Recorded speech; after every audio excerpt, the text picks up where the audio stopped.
Hello, my name is Marcus. I'm the compiler of a collection of therapy quotes entitled 1001 Windmills of the Mind, a collection of quotes taken from what's often called the psychodynamic or the psychoanalytic perspective, which long ago, as I understand it, was referred to by some philosophers as philosophical medicine, because this perspective seeks to accomplish the topic that was just discussed in the past 5 videos. So I'm just coming off a marathon of quotes on the topic of falling in love.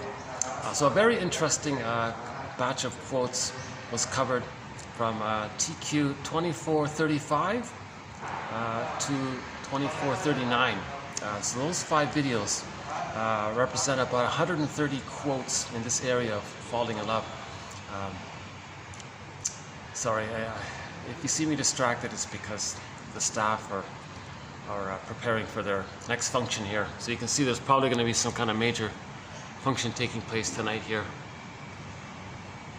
So I sort of have a brief window here before it begins. I'm just so grateful to have access to this spot. On the rare occasion I can find it sort of relatively quiet. It's nice to be outdoors and all that.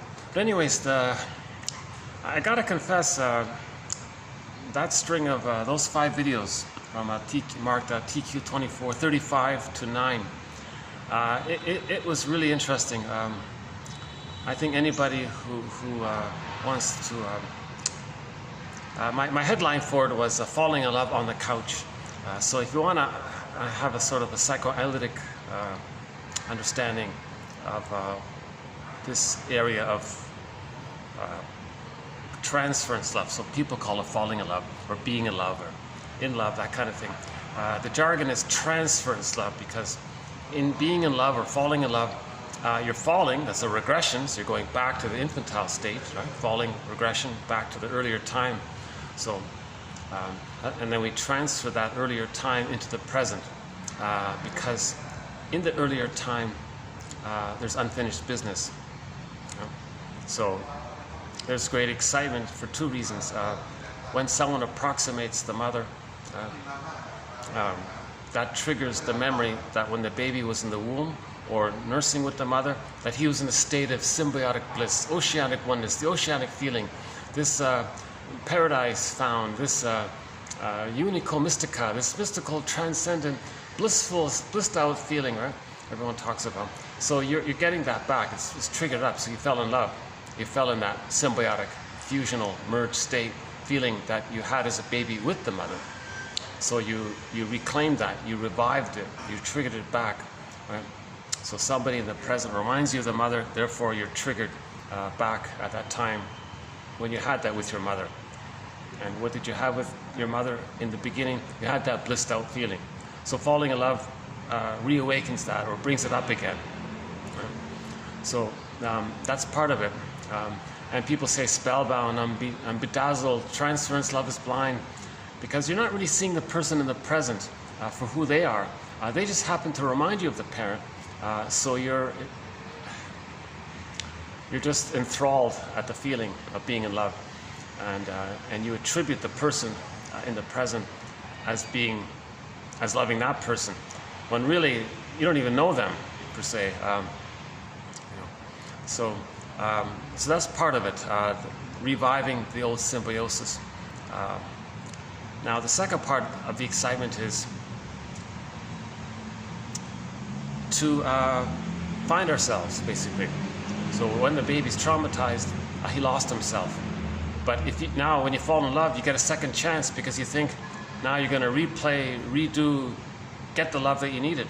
So you're going to have emotional freedom from the arrested development, the stunted development, and so there's this hope and promise and fantasy that the person in the present is going to be a better version of your mother, and she's going to give up her dysfunctional ways to provide what the mother was supposed to have done.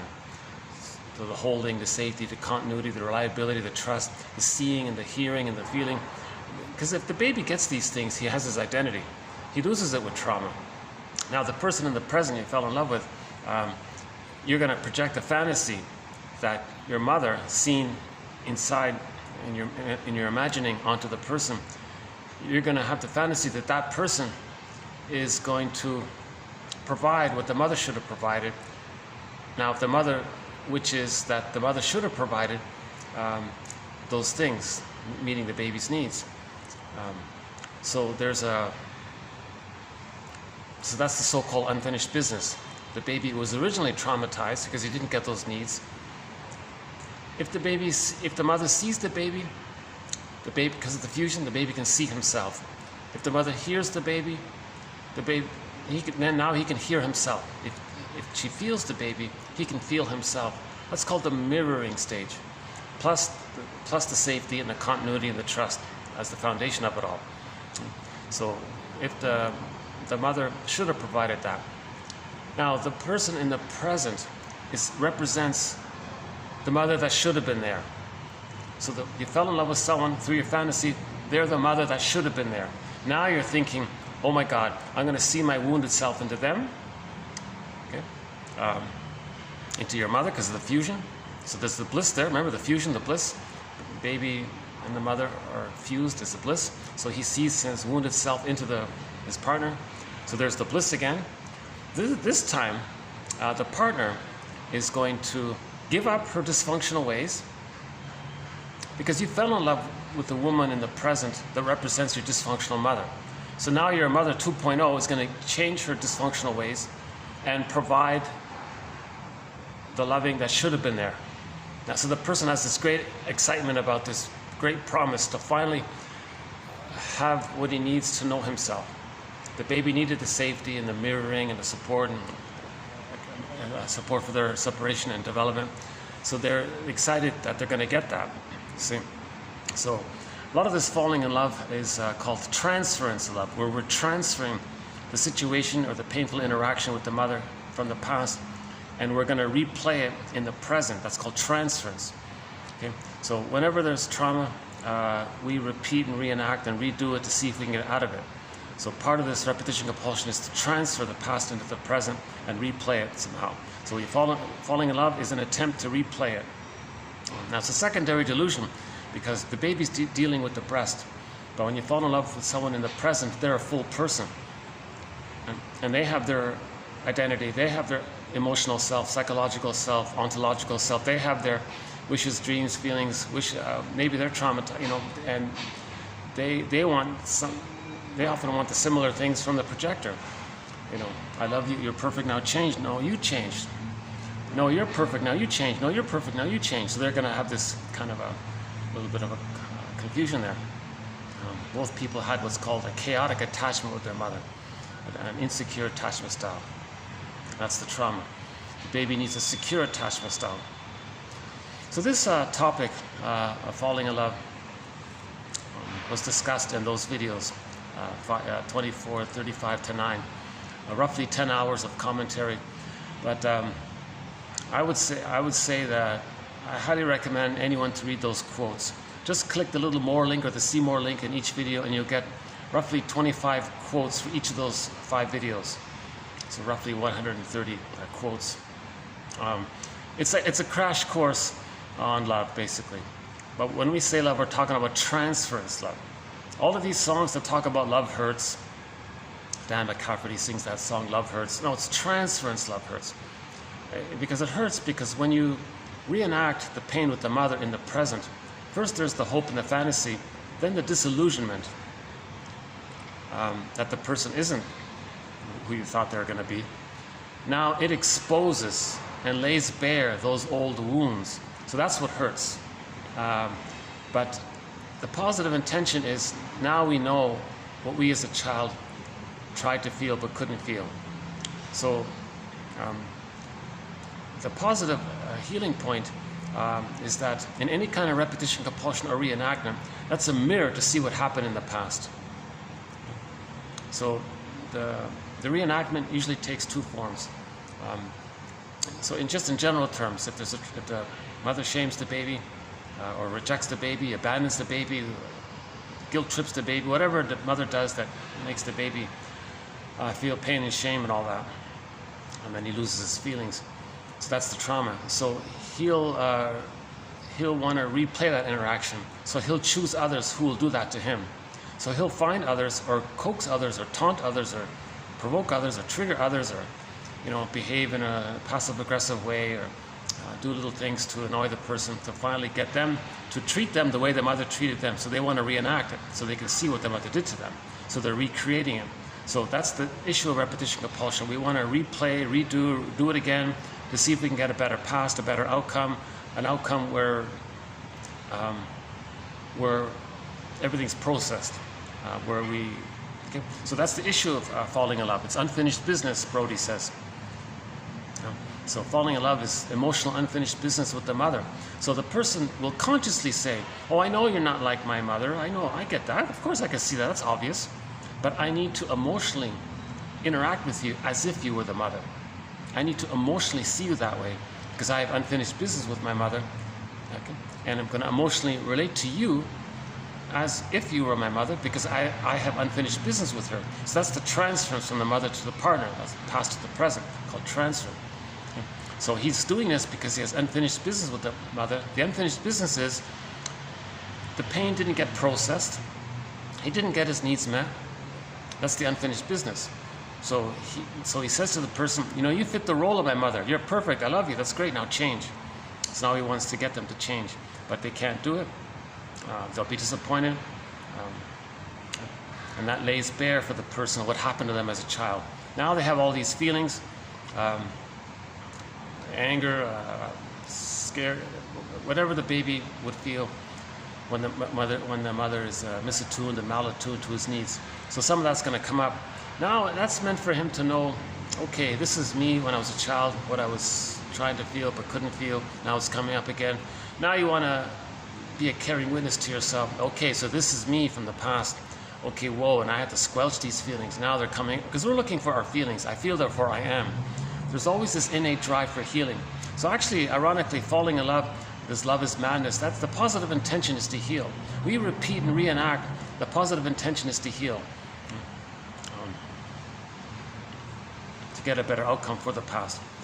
It's a secondary delusion because there is time. And you can't take some positive event and zoom it back in a time machine and fill it in for what the mother should have done. These kinds, it doesn't work, right? When the baby's traumatized, he's traumatized in a state of timelessness. There's no time there. So he's in this constant timeless pain. Infinite mourning, one person called it. It's timeless. It's just forever. It's just now all the time. He's just in this now pain all the time. So he's replaying, respinning, replaying, reenacting. So he'll get others to represent the shaming mother. That's for him to reenact how the mother shamed him. Or a more painful, a more desperate version, a much harder area to work with is if the baby's so traumatized by the mother, he identifies with her. He becomes her. Then later, he shames others to reenact how his mother shamed him. So the healing journey for that person is more complicated because he has to somehow unblend with his mother and not be like his mother. Okay? So to unblend from the mother, he's got to forgive her. One book title is called Forgive Your Parents, Heal Yourself. So we talked a little bit about this issue of, we covered,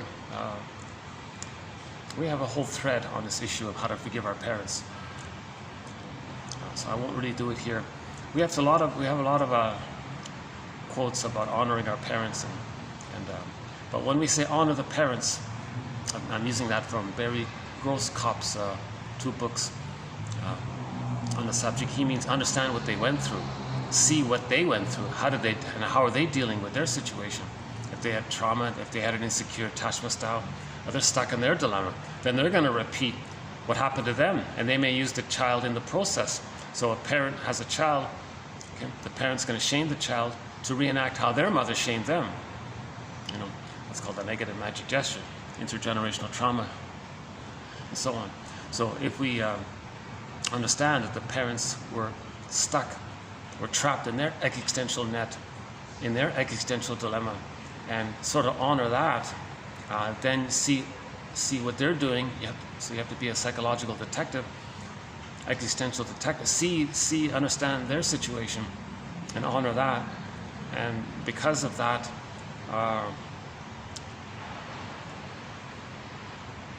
The greatest hurt of all, mother failed me. You know, but why? Because her mother failed her. Those kinds of things. And we go on and we cover a few areas around why a mother is misattuned to their baby's needs. Actually, we have one quote in this video about it. Why don't we start out? Why don't we just do this one here? So here's another thought or theory around why a mother is misattuned to the baby's needs. So in this video, we're going to be doing TQ 24, 40 to 42.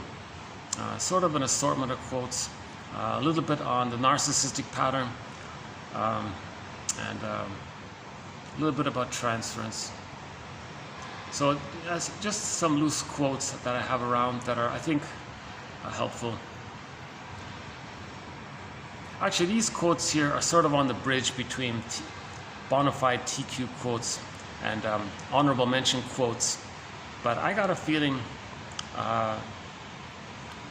let's make them TQ quotes, and I'll revisit them in the future, and I'll know why they're a TQ quote. So we have over 5,000 quotes, therapy quotes. So we're calling them therapy quotes because they're all in the spirit of making the unconscious conscious. If there's too much in the unconscious, there's so much drive in there and energy in there to reenact and replay, to get the conscious person to accept what's in there. So we're looking for us. Us is unconscious. Us in the unconscious is looking for home. We're looking for home. We're a home for us. So we're looking for us and we're looking for our home. So this is called reintegration, seeking wholeness, getting back what we lost in childhood, resynthesis, getting back into ourselves. In the Phantom of the Opera, when she went down into the basement, the symbol for the unconscious, she dialogued with an imagined personification of her own pain, shame, and rage, and started to accept these painful feelings and understand it with the dialogue. When she came back on stage, in consciousness, she was more embodied, she was more herself, she found more of herself, and that was represented by her being a better singer. You know, so a major thread, myths and fairy tales. Again, 52 threads. Myths and fairy tales have been very helpful in 1001 Windmills of the Mind. Very helpful.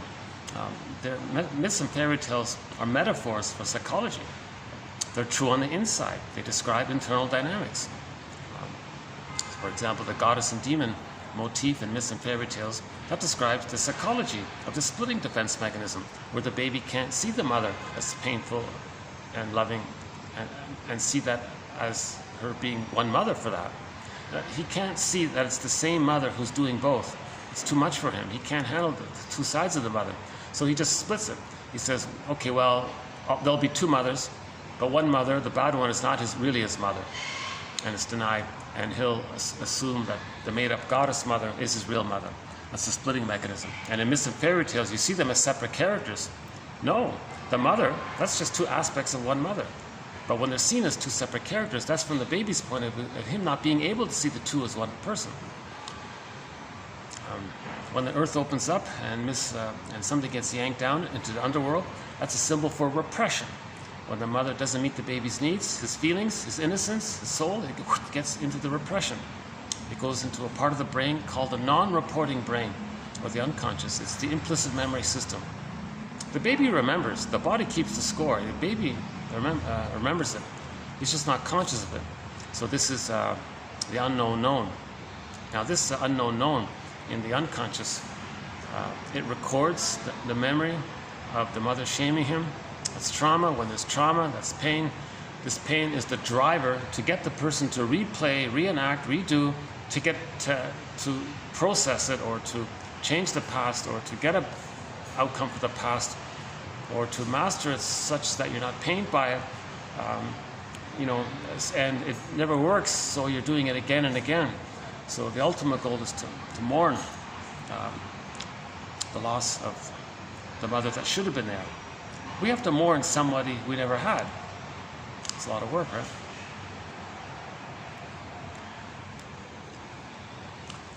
Okay, we have a variety of quotes throughout. Oh yeah, so back to the 5,000. We have 5,000 plus quotes to 1001 Windmills of the Mind. I would say, so roughly 2,400 of them represent the best of these quotes. And the other 2,600 plus are sort of honorable mention. Now, all in all, they're all subdivided into 52 threads.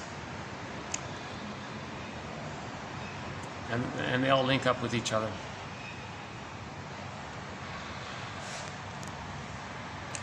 Actually, it's a nice day today, yeah.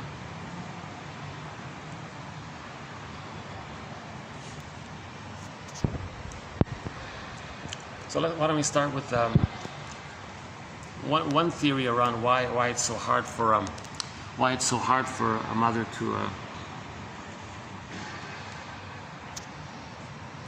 the importance of the mother being attuned to the baby's needs. One of the main ideas comes from Klaus and Kennel. They wrote a famous book in '76, Mother-Infant Bonding, I think it's called. And they make a big point that when the baby's born, at that moment of birth, again, my disclaimer, I'm not a doctor, so I'm just discussing the quotes. But so barring special cases and special exceptions and all that, at the moment of birth, the mother produces all sorts of hormones to help facilitate that when the baby comes out, he can latch and start nursing and bond and keep the continuity of the bond with the mother. If babies come out too early, they need an extended womb. For the first 4 to 5 months, as smaller, the baby needs an extended womb,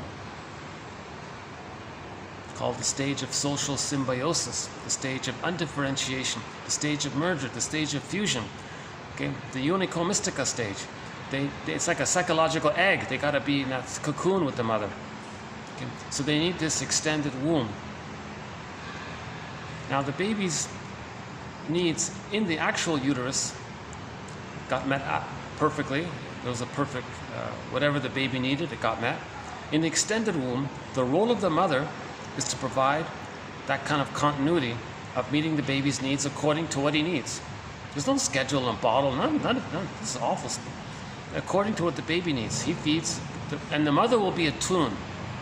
So, this is the issue. Why are some mothers so misattuned? Why can't they understand the baby's signals? They have a very intimate bond for the first 9 months growing in the womb. They know each other pretty well. They got a rhythm there, they got a sync there.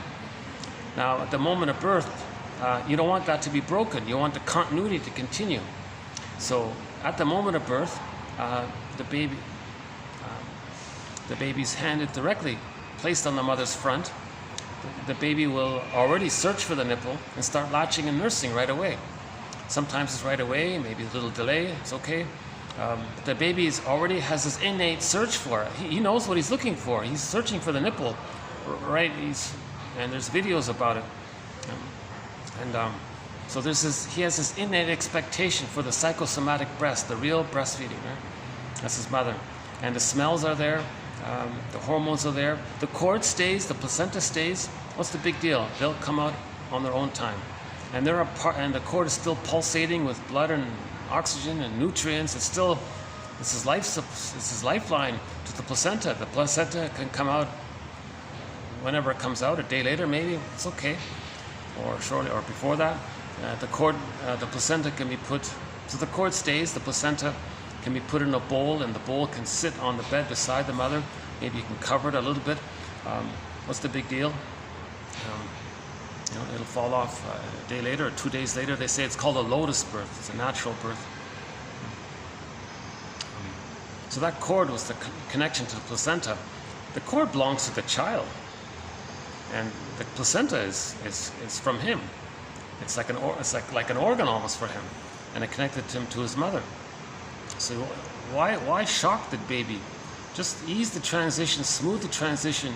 So the lights are dim, the room is warm, maybe some candles, no loud noises, no shocking activities. Ideally, again, barring special cases and all that. But the main point Klaus and Kennel was making was it's very time sensitive. At that moment of birth, all of these hormones are in the air for the baby. So that oxytocin, right, the love hormone. So the baby bonds to the mother. Now they have that secure latching there, whatever you call it, bond, attachment. Now so now the baby has the continuity. He wasn't removed So Klaus and Ken will say you don't want to remove the baby. Forget about weighing the baby on a scale. That's not important in comparison to the betrayal and the broken bond and losing his mother and the shock. That's called birth trauma. It's not worth traumatizing the baby just to know how many pounds. So,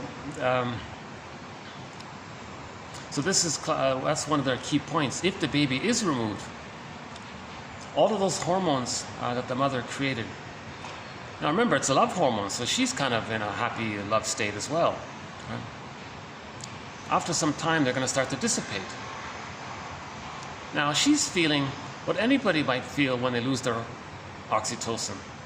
If anybody is in love and it's broken, they fall out of love, or they feel stress. Unrequited. How does it feel to have unrequited love? Just something approximate, like just an approximate guesstimate of what the mother might be feeling. Not exactly, but so the mother's feeling unrequited love in a manner of speaking. Right? So now she's upset. She's losing the hormones; they're dissipating. She's kind of grieving. She's kind of mourning. She's kind of detaching already. She's already in the process of accepting the loss and moving away. The bond was broken, so the bond was broken, right? So let's say the baby. So now the baby, meanwhile, was removed. And where's the breast? Where am I? Baby's in some other room, and some stranger comes in with a plastic bottle with some powder stuff in it. And the baby's screaming, doesn't like it. The nurse puts honey on the nipple, on the rubber nipple. What's all? The baby's very shamed by all this. He loses his mother. He's separated. He's not getting the real breast. Okay.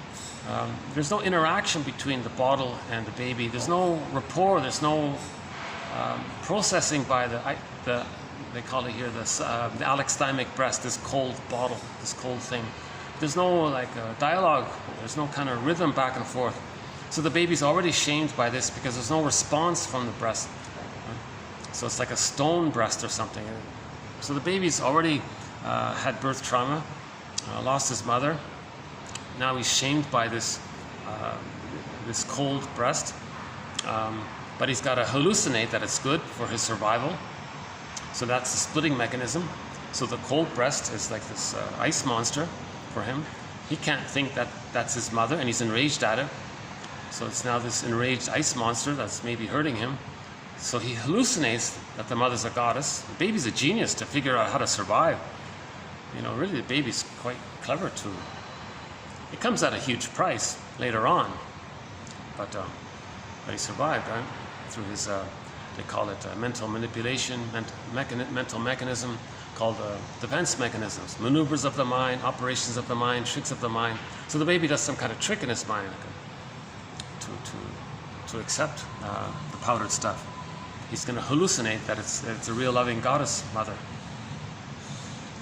Anyways, so let's say the baby is finally returned. The mother is already detaching. The mother might go, now the baby's sort of interrupting the mother.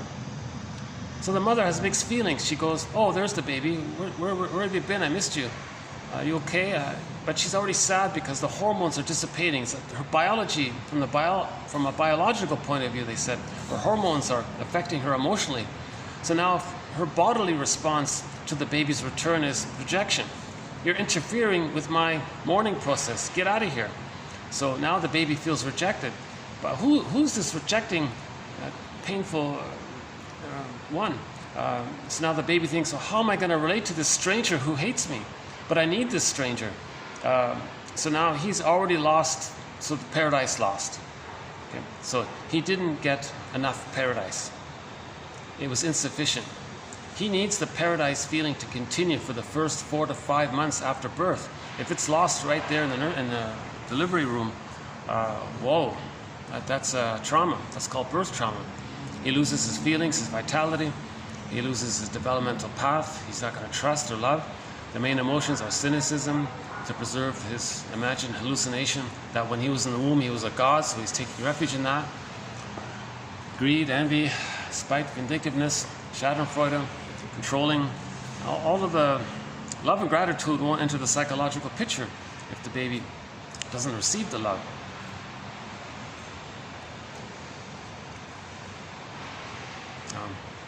Now some others can maybe make up for it, change, and no, don't worry, baby. I'm sorry they took you away. Never again. I'll hold you now, and trust me again. We're gonna bond. I'm gonna pay real close attention to what you need. Oh yeah. So back to kennel. When the hormones are there for the mother, it helps the. So let's say the baby's not removed. The baby's handed to the mother. Oh, the continuity of the bond continues. The uterus life continues. So the post-uterus life continues in this extended social womb. At that moment, the baby doing that, it clicks in for the mother, they said, her ability to be able to be attuned and in sync and in synchronicity with the baby. So now when the baby has a signal, the mother goes, oh, I get it. I know what the baby wants. I understand. The baby wants it this way or wants it that way. Or she feels it, and she can flow with the baby in that way. Baby, you need this. Whoa, she gets it, and she meets the baby's needs automatically. Oh, you want that? Oh, I can do that. You want to feed now? You don't want to feed now? I know. I get what you want. You're comfortable, not comfortable. I get it. So the mother's attuned. That's called attunement. Their jargon for it in the book is entrainment. She's on the right track, I guess. Not sure why they use that phrase, but just stick with attune. It's tune, like music. She's in tune. She's in tune. You know, your violin is in tune, right? Tune the strings. She's in tune. So that's a key point. So the mother is able to be attuned, hence she can provide the maternal holding environment. When the baby gets the maternal holding environment at 4 to 5 months, then the baby can start to hatch out of the second womb, called the egg, the psychological egg. He's got to hatch out gradually. And then he starts to, and then he wants to be seen, heard, felt, and be mirrored afterwards for his uniqueness and his identity. And he keeps his feelings and his embodiment by that. But let's just stick to the first 4 to 5 months, the key one, the symbiosis one. So to emphasize the importance of natural breastfeeding, this quote, I think, makes it pretty clear. So the real breast, the jargon here is, by this author here, psychosomatic breast versus the alexithymic breast. Alexithymia means the condition where someone doesn't know their feelings, they don't know they have their feelings, let alone put words to their feelings or name their feelings. Oh, we got a cute little bird here somewhere. Where'd he go? He's stuck there somewhere.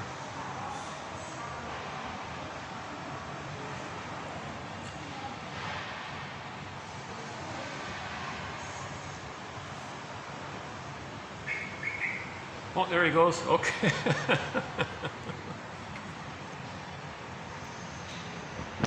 Several birds are companion animals to 1001 Windmills of the Mind. The loon, the heron, the blue jay, the crow, a couple of others.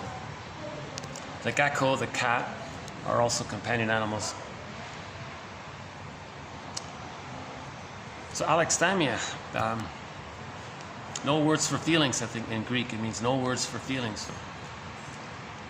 So something like that. Lexis, words. I forgot the etiology, but something like that. Now, if the baby has the psychosomatic breast, the body, mind, loving, real, warm, alive, human mother breast, if the baby has that, then a thing called projective identification can take place.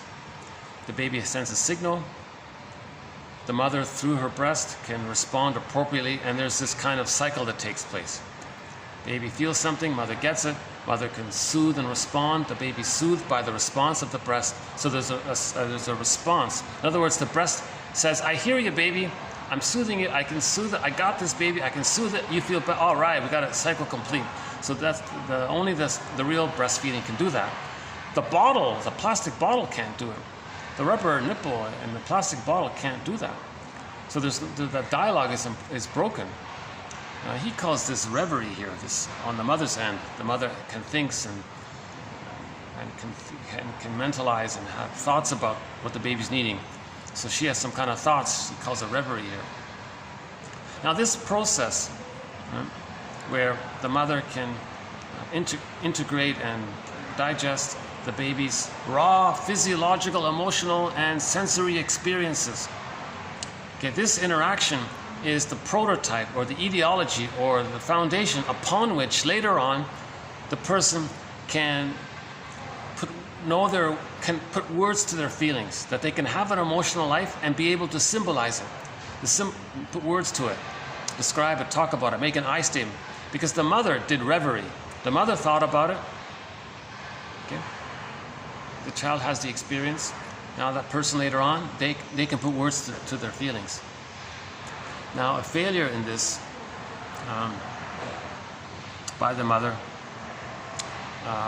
so he's calling this failure the alexithymic breast, a kind of obstructive object that has become impervious to communication through projective identification. See?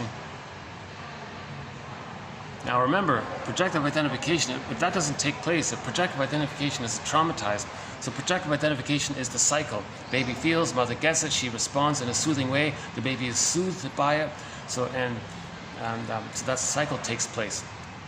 And the baby's brain is malleable for the first, the baby's brain is malleable. When he's born, roughly 400 grams, someone said, and by the end of the 12th month, it's around 1,000 grams. So while the brain is expanding and is so malleable, it's laying down the neural networking based on the interaction with the mother. So while the brain is developing, it's developing in accordance to what takes place between him and the mother.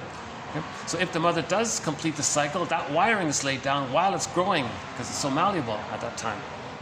So if the mother doesn't complete the cycle and the brain is growing, projective identity, the cycle didn't complete.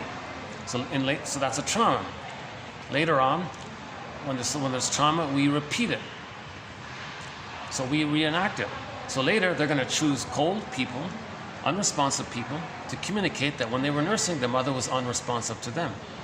Or they identify with the aggressor, and they're going to be unresponsive to others, for them to know that their mother was unresponsive to them, kind of thing. Now, part of this is to not feel the pain of this. They may want to reenact how the mother should have responded. So they're going to taunt others, induce others, coax others, trick others to feel what they're feeling. But the projector doesn't know that he's feeling it. Just like the baby was unconscious about what he was feeling, now the person grows up, what am I feeling? I don't know what I'm feeling. But my friend here, I'll just coax him, taunt him, let him express something that he can't feel. So if the projector's feeling nervous and scared about something, but it's repressed, he wants the other person to feel nervous and scared. Then he goes, oh, he sees it externalized. That distracts him from seeing that it's within. So he gets a kind of benefit by this. Now, the cycle can't complete. So although he tried to reenact what happened, okay, so the source point is, baby says, mother, I feel this. Mother says, I get it, I'm here, I'm going to respond, now you feel better, the cycle completes. Okay. Later, fast forward, he says to his friend, he coaxes the friend to feel something. Maybe he does coax the friend to feel the thing that he's not feeling. The cycle can't complete because his buddy there is not the breast from the nursery back then, nor can they travel back into the nursery and morph into the respective roles. It can't be done. So he's reenacting. When there's trauma, we reenact it. So he's reenacting it. That's what we do with trauma. We just spin it around to see if we can get that needed outcome. But in the present, it's a time thing. The present is not the past, but the past doesn't understand time. Okay? So he may coax others to express and feel something, but the cycle can't complete. But he'll still do it, A, because it's a trauma and he's engaged in the repetition compulsion of it. B, now he's getting some secondary gain by if the other person expresses what he doesn't know that he's feeling, that's a defense against him not feeling what he can't feel. So he keeps it repressed. If someone else expresses his emotion for him, he gets pleasure by that. Now, plus him doing this energizes his infantile megalomania that he can create, that he can make things happen. So again, all babies have infantile megalomania up until 18 months. They think they're little gods. Everything's about them. They feel powerful, number one, top of the world, the king, those kinds of things. Primary narcissism. So this is an issue of why that helps to one theory around what's going on if the person.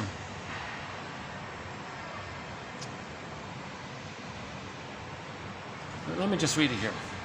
Okay, the psychosomatic breast. A breast in charge of psychosomatic integration of the infant's raw physiological, emotional, and sensory experiences. As such, it is a prototype for the symbolization of emotional life. Okay? As such, it is a prototype for the symbolization of emotional life. Okay, putting words to our feelings. A primal failure in the transformation of such raw emotional and sensory experiences through the reverie of primary objects, meaning the mother, results in the incorporation of an cold, unfeeling, quote-unquote, alexithymic breast, stone breast, let's say. As such, okay, a kind of, now, so the alexithymic breast is a kind of obstructive object. It's like a block there that has become impervious. They don't care. They don't know. Yeah? To the communication via projective identification. So if the baby's bottle fed, let's say it's a daughter, she grows up, she never received projective identification with her mother. So when she has a daughter, she might have a problem in this area. Intergenerational trauma. As if to say, the mother's saying to the baby, look baby, I can't read your signals, I'm impervious to your signals. Okay? That's a reenactment that when she herself was a baby, her mother was impervious to her signals. So breastfeeding is, the baby needs the breastfeeding, not only for the warmth and the safety and to preserve the continuity, but to have that reverie by the mother, so the person can then have reverie for himself about what he's feeling and what he's thinking. So he can self-reflect, I guess, as well.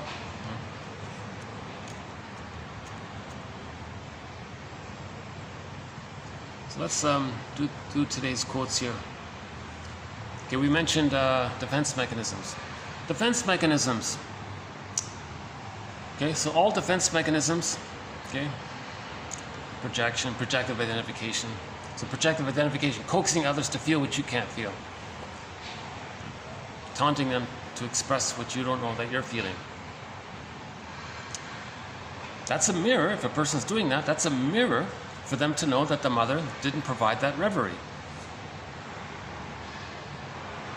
That the cycle didn't complete with the mother.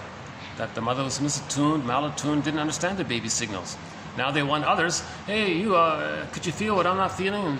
And then the magical fantasy would be the other person in the present who feels what you're feeling can invent a time machine, take you back in the nursery, morph back into the roles, get it done, right? Hop back in, return to the present, and then he has the neural networking down, so he can stop goading others to feel what he can't feel. So defense mechanisms are all about not feeling the pain from the mother's shaming activities. If the mother's absent, the baby feels persecutory anxiety, the furies. How does the baby feel the furies? If the baby is hungry, if the baby's not hungry, the mother says, no, the schedule says eat now. Baby says, no, I'm not hungry. Too bad, look at the schedule. The corporation said, in the magazine, said you gotta eat now. No, I'm not hungry. You're gonna listen to some guy who wants to make money selling the stuff, or are you gonna listen to me? Well, where's your loyalty, mother? No, the magazine. Okay. So the mother's betraying the child, right? And so if the mother force feeds the baby against their will, a baby will be enraged. He can't feel that rage, so he's going to create an image of his mother as this enraging monster that wants to hurt him. That's the imago he creates. So that's a defense mechanism. The baby's rage at the mother, he can't feel it, he's going to project it. So he's not enraged, the mother's enraged because he can't feel the rage. So projection is something about you that you can't, it's too hard to accept. So then you attribute or believe or say others have it. So the baby says, no, the mother's enraged. that helps the baby to not feel that his true feelings, because it's too much anxiety to feel all that excitation. His little system can't handle it. It's too much for him. So all of these defense mechanisms, like projection, rationalization. This means you want to hide the true motive of what you're doing. So you rationalize it, you explain it away with fake logic, pseudo-logic, convoluted logic, logical fallacies. Quote, if you can't dazzle them with brilliance, baffle them with bull. One college professor, that's his summary of the advertising business or the PR business or something. Rationalization, you want to give the appearance of being reasonable. So in prejudice, for example, well, prejudice comes from the splitting mechanism. So prejudice means trauma. The person as a baby didn't receive enough love to be able to see the two sides of the mother because she was too shaming. To deal with the pain of the shame, another defense mechanism called splitting, he creates two mothers. One he denies and projects, the other one he accepts. So the prejudice comes from this goddess and demon imagery, because the goddess and demon, now you're going to get us or them kind of thing, and they're separate. Now if a person ends up with prejudice because of that, they got to cloak it over with some fake logic. So they'll make up some convoluted nonsense. So that's a defense mechanism, because it's too embarrassing to admit to tell the world that their mother shamed them so much, and they're still using the babyhood mechanism of splitting. Everything's either or. There's no three-dimensionality to people. There's no identity for people. These kinds of painful things. Reaction formation, etc. They hide the original motives but do not alleviate them. So defense mechanisms hide the psychic material and keep it repressed. Obviously, it doesn't alleviate the issue. In fixation, one avoids the frustration and or guilt of inadequacy.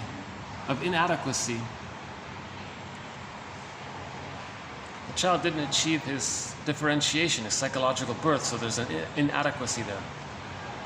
In fixation, one avoids the frustration and or guilt of arrested development by not progressing to the next developmental level.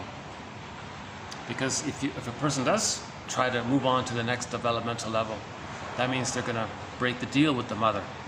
The deal with the mother was they're not going to develop, they're going to squelch their feelings, and they'll be low. That's how they have the connection. If they try to separate from her, that's breaking the deal. That brings up massive anxiety. Okay, so Masterson's axiom is self-activation triggers abandonment depression, which leads to defense. So the baby creates a deep belief around his need to have an attachment to the mother. The deep belief is he can't direct his feelings nor his wishes toward his mother. They get repressed, then it's displaced onto others. So if the baby's enraged at the mother, he's going to express his feelings to some non-threatening substitute other. So prejudice can also come from that. Or blaming others. Because why? Because the schema, the template, the script is you cannot direct your feelings towards the mother. Because the baby's frozen in this frozen deal with the mother. Don't feel and you'll be connected to the mother. But the baby does feel, so it goes out sideways. So Morton Keeson says if you're blaming your friend for something, take what you're saying and direct it back to the parent. 9 times out of 10, it belongs there, right? Or maybe 10 times out of 10. Defense mechanisms in some way distort or deny. Yeah, and to develop from the fixation point, the arrested development, the stunted development, wherever along the continuum it took place between birth and 3, wherever things got blocked. To lift that thorn, you need to forgive the parents to do it.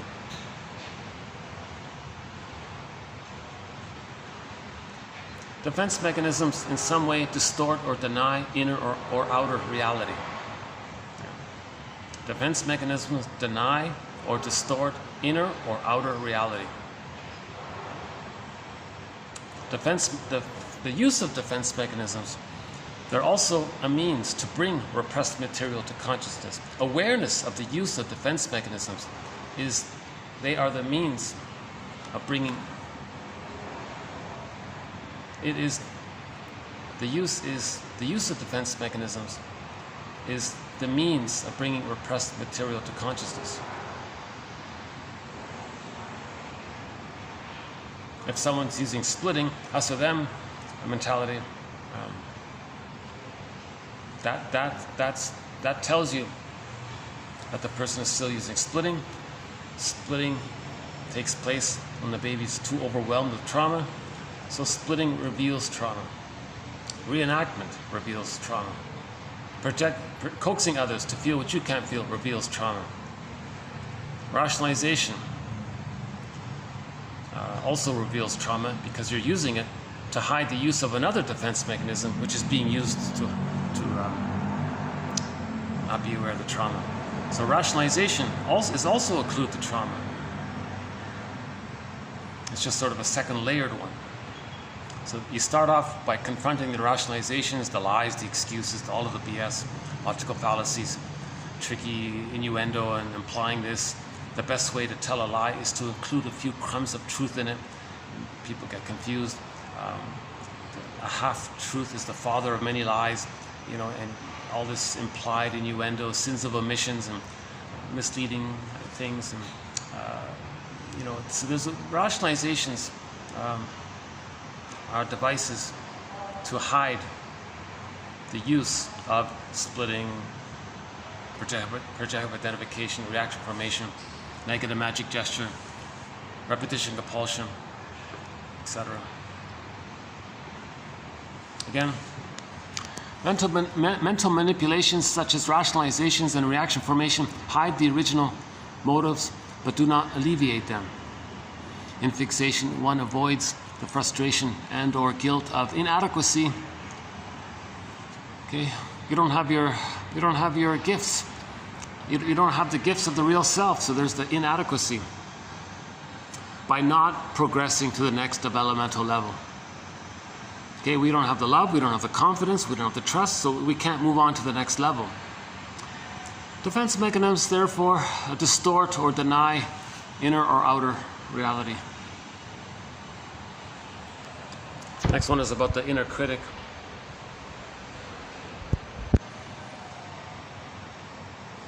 I'm just, as an overly simplified abbreviation, I'm just saying the superego or the inner critic is the memory, is the person's own memory of the false belief they made about themselves at birth. The belief is, number one, they think they're flawed, they're no good, because babies think they create everything.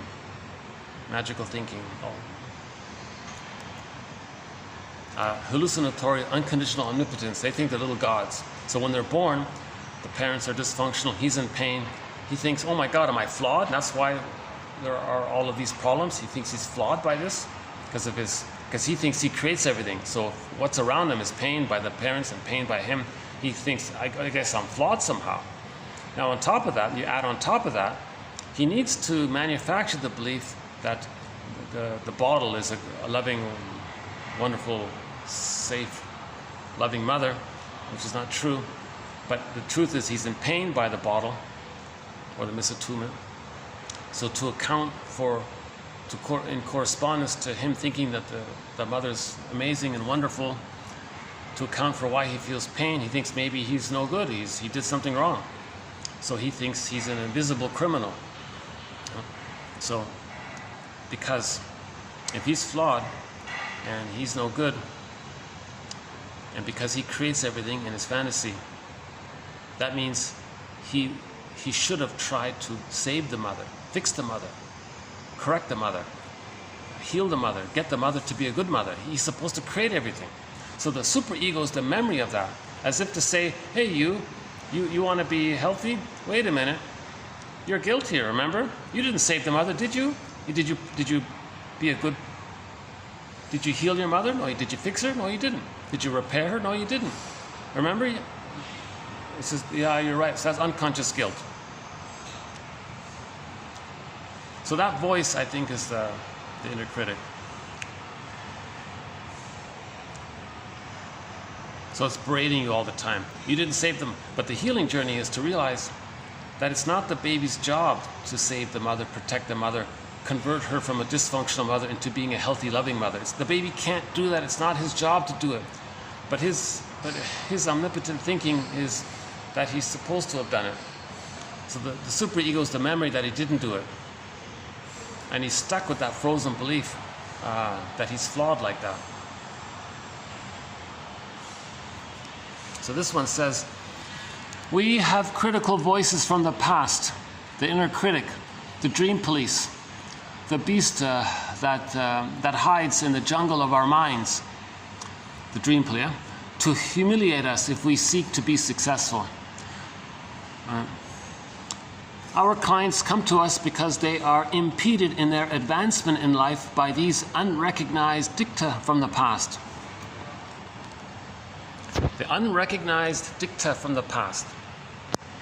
Okay. The false belief that you're no good.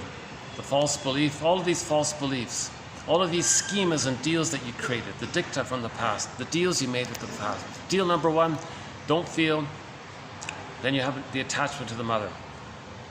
Dicta number two, or schema number two, don't express your feelings towards the mother because that's not saving her. You withdrawing your feelings from your parents, that's an attempt to save her. Now, because the attachment is a chaotic attachment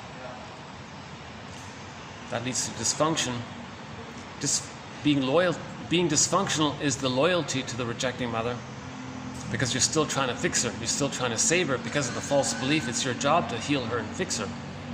Okay, for the attachment, the baby wanted a good attachment with the mother, he didn't get it. Okay, so a lot of this is the unrecognized dicta from the past, called schemas, called traumatic scripts. These existential conclusions. Okay? So unconscious guilt comes from there.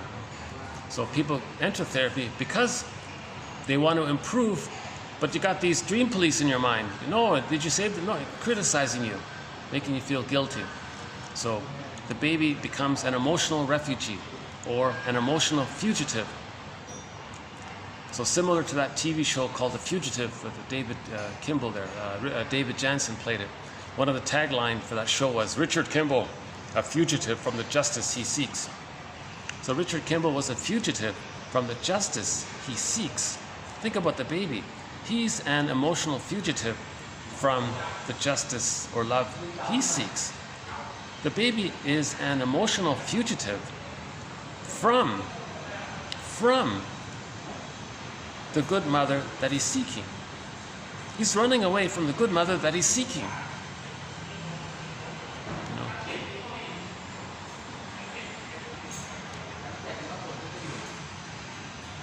Again, good quote here.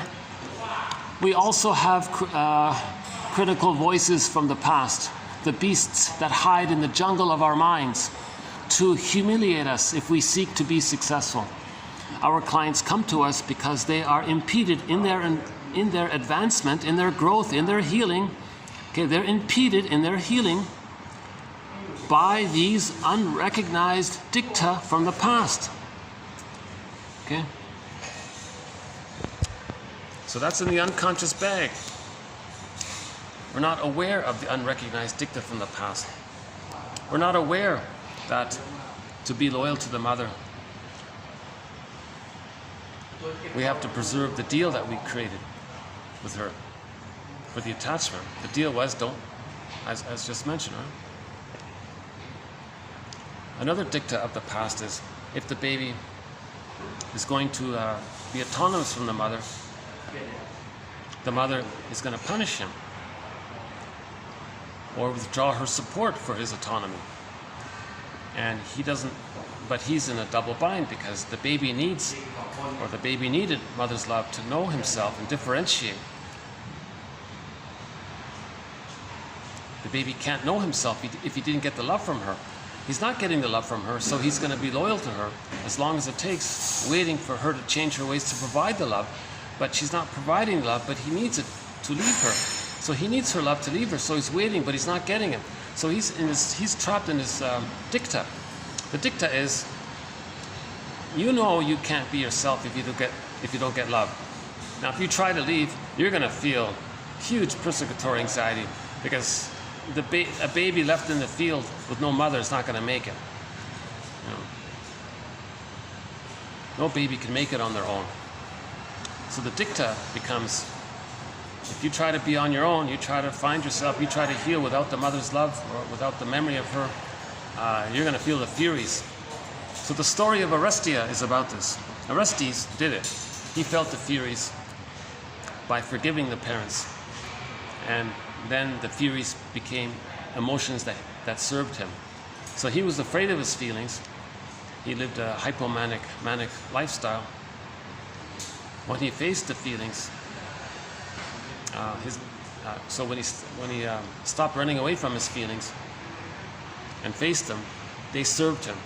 They became the unimities. So we all live in, it's Robert Bly's quote, we all live in a psychic house called the soul castle.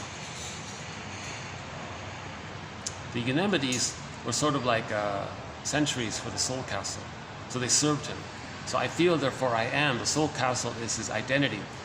The unimities, where the feelings are linked to the identity.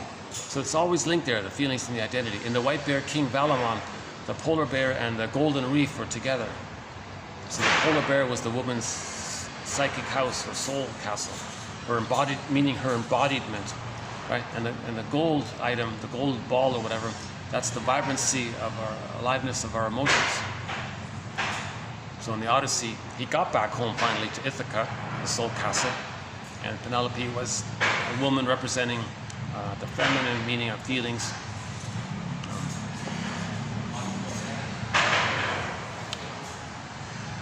So the Odyssey is like one long dream. Every character belongs to one mind. They're not external stories. All of the characters are fantasized personifications of different aspects of ourselves.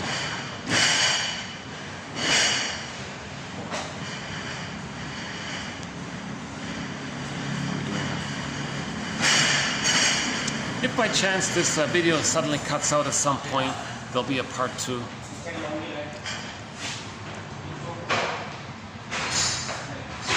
Somebody called OCD the doubting mania. OCD, the doubting mania. Somebody called melancholia, I hate you, no, I hate me. So the melancholia is the fusion is still there.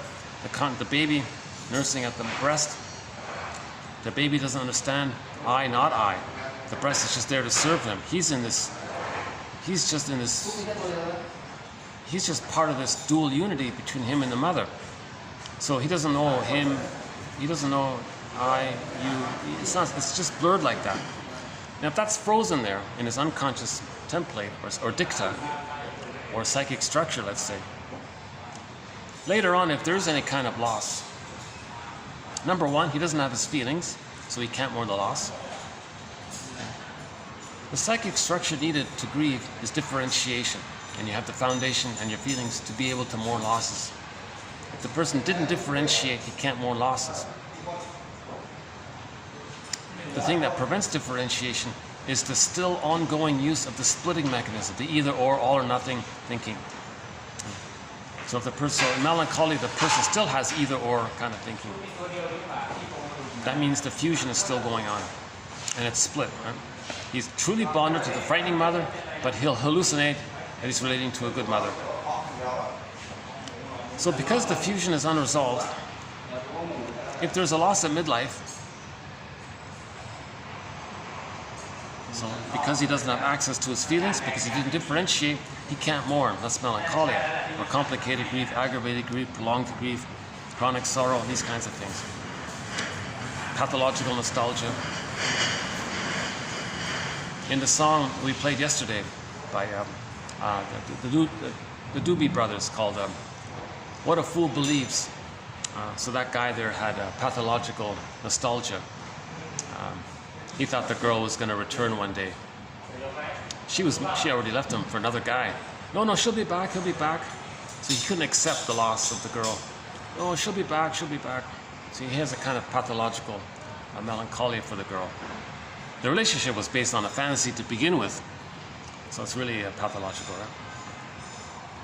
So anyways, the feelings you would have towards the loss of somebody, because they are you in your unconscious reference point, you're going to direct them at yourself. So now you hate and you're angry at the loss of the divorce, but the other, okay, is a mirror for the mother in. So just put a little dash between the M and the O in the word mother. So to acknowledge the loss of the other in the present, you're looking back at the emotional psychic structure, the your foundation of your feeling world, right? So, hey, foundation of my feeling world. Oh, wait a minute. The foundation there is that mother and me are one still. So, wait a minute. If I'm going to admit the loss of the other, that's like admitting the loss emotionally of the mother, but the mother's me and I can't do it.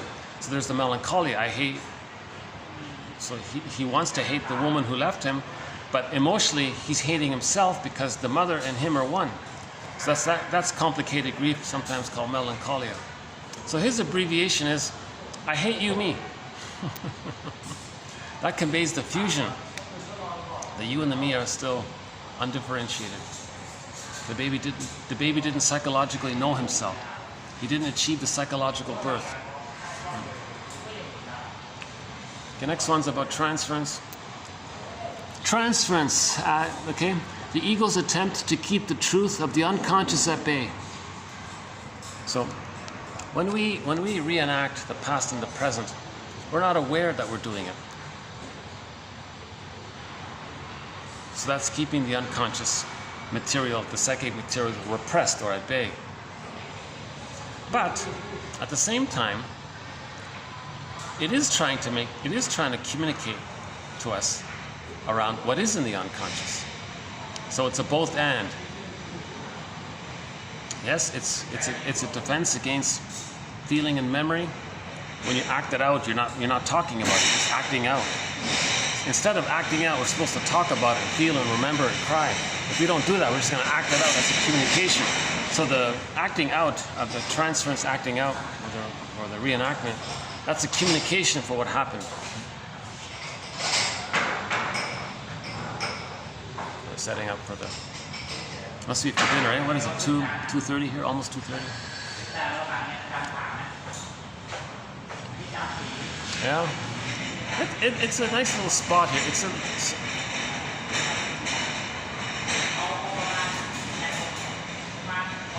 this little spot here. It's like this little mini. It's almost like a little, dare I say, womb in the city. Like you got all the concrete buildings all around, and on partway up this building, you got this little open space here, and you're surrounded by skyscrapers all around you. And here you have this little open space here. So maybe it triggers, maybe unconsciously, there's an uncanny triggering of being in the womb. Maybe there's that unconscious, comfortable feeling of, but you still have freedom because you walk around, so you're not trapped in the womb. Okay, anyways, let's see. Transference. So we talked a lot about transference, a major thread. Another one on transference. Transference. Okay. So transference implies the acting, the reenacting. When we're acting and reenacting, we're not talking. When we start talking, we don't need to act. So Paul Libby Russell says, because we lost our feelings and our memory and our story, that's why we're acting and reenacting, to find it. We're acting out and replaying and coaxing others into roles that represent our childhood scene to reenact what happened because of the trauma. All of this acting out and replaying, it's because we're looking for feelings. Once we find our feelings, we can stop acting out.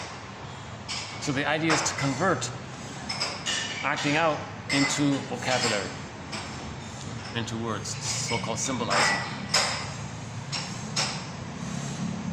related to finding the right words is getting Rumpelstiltskin. You find the right word, you get the kid back, you get the child back, you get your feelings back, right? So we're looking for the right words. Transference, to feel and speak and act. Okay, transference, to feel and speak and act toward her relatively unknown therapist as if he were an incarnation of the father or mother or some other personage of her childhood toward whom she had strong feelings, some of them now forgotten. So the person in the present. So if you fall in love, Cupid, right? If you love at first sight, that's an incarnation of your mother, unconsciously, from an emotional reference point, from an emotional needed reference point, from an infantile emotional needed reference point. From that point of view, the person you fell in love with is a reincarnation in your imagining of your mother, or father, or sister, or personage toward of someone from your childhood toward whom you had strong feelings.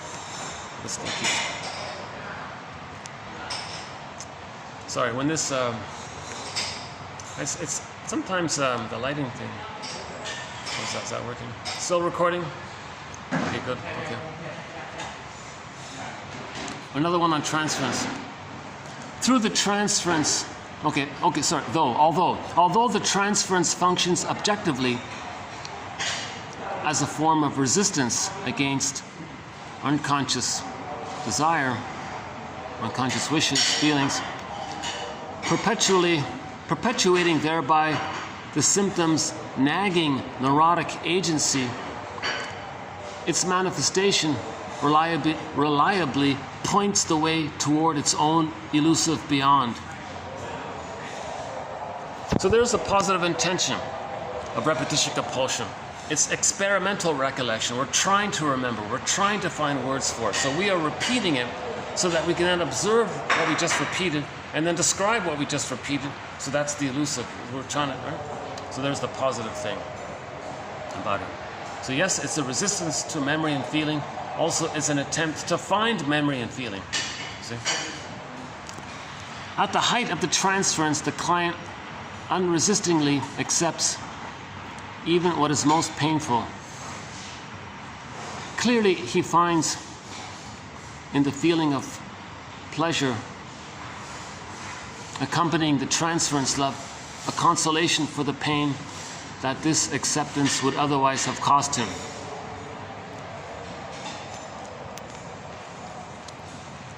I think if I understand it correctly, if there's a working relationship, then the therapist gives you an interpretation. Because you have the pleasure that you're working together with the therapist, you're going to be able to handle the painful truth that he's passing along to you. So you need that so-called therapy alliance, working relationship, meaning the two of them are working together to unpick the threads of a traumatic. So Manager, again with Manager, he said to a client once, these problems that you're describing and having, we may say that this is what your script or dicta, let's use today's one, unrecognized dicta. We may say that, so it was script, huh? We may say that this is what your script is doing to you. So these problems that you're having, we may say that this is what your unrecognized dicta from the past is doing to you. But let us, as a team, working together, you and I as a team, as an alliance, work together like buddies in a lab. We're going to work together to see what we can do with those unrecognized dicta from the past, injunctions from the past.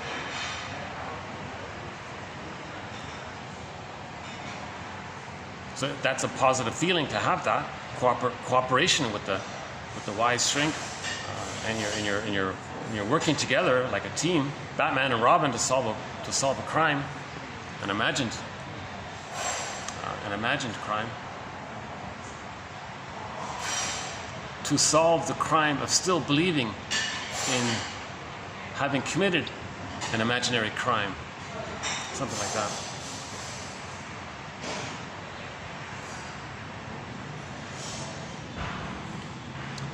So we want to relate present behavior to its origins in childhood.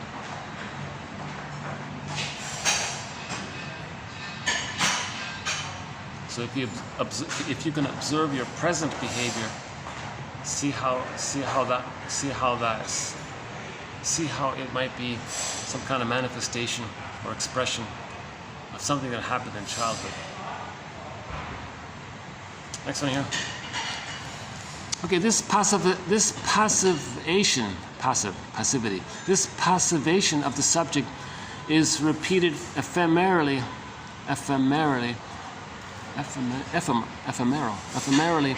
in the early stages of falling in love. So when you fall in love, you're passive. Okay. So in lovesick, you're passive, right? So the passivity is symptomatic of intense perceptual stimulation which overwhelms the mind, confounding the experience of time in a manner analogous to the undercranking or step printing technique. That's why in many movies the film director will reduce the number of frames per minute. I think there's 24 frames in a minute or something. But if he stretches it out to whatever, double, let's say 48 frames. In other words, he creates slow motion. So you see this slowing, stuttering thing. Instead of the thing moving at normal speed, there's a film technique called undercranking. I think long ago they had to crank the film projector, right? So the guy showing the film, he was cranking it. Let's say he undercranked it, then things were slower. So sort of slowed down, right? So he says here that when we're lovesick, we feel this undercranking kind of feeling. Things slow down, so there's a confusion with time, in other words. So when we're in love and there's problems with love, this issue of time gets all blurred up. And many movies show this. A very good one is the Chungking Express movie starring Fei Wong. I think the director is Wong Kar, is that right? Very good movie called Chungking Express, starring the very delightful singer Fei Wong. I think her name in China it's Wang Fei, because I think people, when they say their names, they first declare their family name, then their given name. But outside of China, I think they say their given name, then their family name. So here, I'm now outside of China, so I'm going to say Fei Wang. But if I were in China, I would say Wang Fei. I think I got that right. So yeah, she was the star. Very delightful actress, singer, actress. We've played a couple of her songs already in 1001 Windmills of the Mind. So she sings the lead song in that movie, Fei Wang. So that movie, Chungking Express, there was a lot of he loves her and she loves him, and he's missing her and she's missing him. So to convey some of this, they did a lot of these stuttered kind of things effectively, and you got that sense of the environment, things are moving quickly, but you're in this kind of slow motion state. Very popular movie, a good movie, yeah.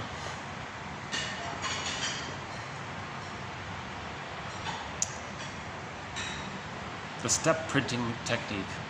I'm not sure what that is. It's similar to the undercranking, right?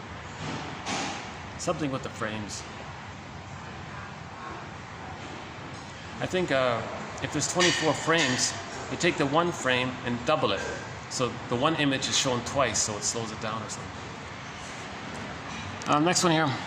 Robert Bach, 1953, wrote that falling in love is the inevitable consequence of major object loss. Right? So if you don't have a good enough mother, you're going to fall in love. So if you don't have the mother that should have been there, if you don't have a stable psychosomatic breast, that's unfinished business. You're going to fall in love easily, or at some times. Right? So this falling in love business this being in love, this spellbound, all this bedazzled kind of thing, love at first sight, all of these things, that's to tell you that there's trauma, that the person, that the mother was misattuned, malattuned, etc. That's a major object loss. It's a major object loss to never have had the mother that should have been there. That's a huge loss. So you're going to fall in love and search for that. Okay? So instead of succumbing to the pain of that, the complicated grief around that, right? Meaning the melancholia, a person suffering from being in love undoes the loss with a suitable object by replacement or resurrection. Resurrection, yeah. Okay. So we resurrected the good breast or the good womb-like environment when we fall in love, and there's the bliss feeling. And that's a defense mechanism against the inability to mourn, melancholia. Melancholia means the inability to mourn. So as a defense against that pain, there may be this constant need to always fall in love. Some people say they're love addicts. They fall in love every 2 days or every Tuesday. What did he say? Okay. So this topic, yeah, actually that quote could be a reflection. If you want more information about the falling in love topic, as mentioned at the start of this video, check out the quotes in TQ 24:35-9. A lot of great quotes about it. Yet another excellent reason to get this collection, 1001 Windmills of the Mind, for that marathon quote, for that marathon session on falling in love, called transference love, projected love, pseudo love, infantile love. Another one about love.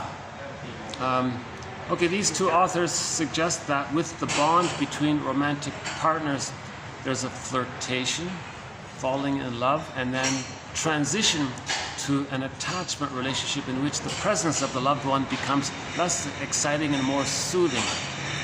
Okay, yeah, that's not a great quote really, but it does sort of tap into the general idea that we can make a transition from infantile falling in love to regular, mature, genuine, abiding love. So the two people fall in love, that got them together. Now they say to themselves, hey, let's get to know each other. Let's just really go on this adventure. I want to know you please get to know, you get to know me, I want to get to know you. And if they both agree, then it's not as exciting and dramatic as the first phase. Now it's a little more mellower, I guess. That's what he means. But we have better quotes on this topic, on the transition between transference love to regular, genuine love.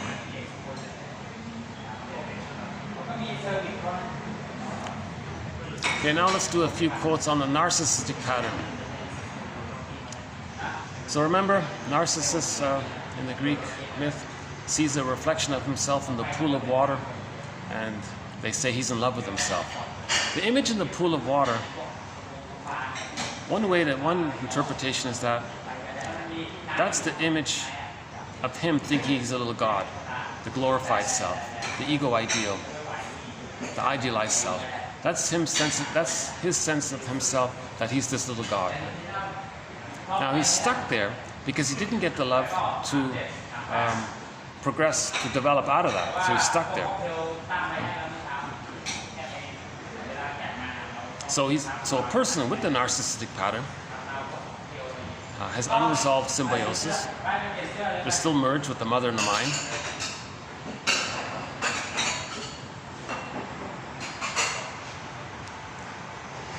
So they're going to, in falling in love, they're going to transfer their image of themselves as being a little god into the partner. Now the partner, in their fantasy, is going to provide the love that the good enough mother that should have been there should have provided. Now he's going to resume development. So he's going to get his narcissism, esteem needs met, and then resume development. So he's hugely excited to get the love that he never got. So he's engaged in a one-person psychology. So when he falls in love, he doesn't see the person as a full person. He's not there yet. He just sees the breast, basically, and wants it to do it right. And he has that hope, because he's operating from the time of timelessness.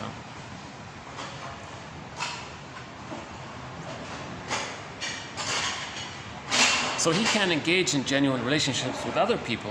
For example, if echo represents just other people in the world, he can't relate to them. But I think what echo means is that's his disassociated feeling self. His feelings got squelched. Sometimes the repression is expressed as disassociation.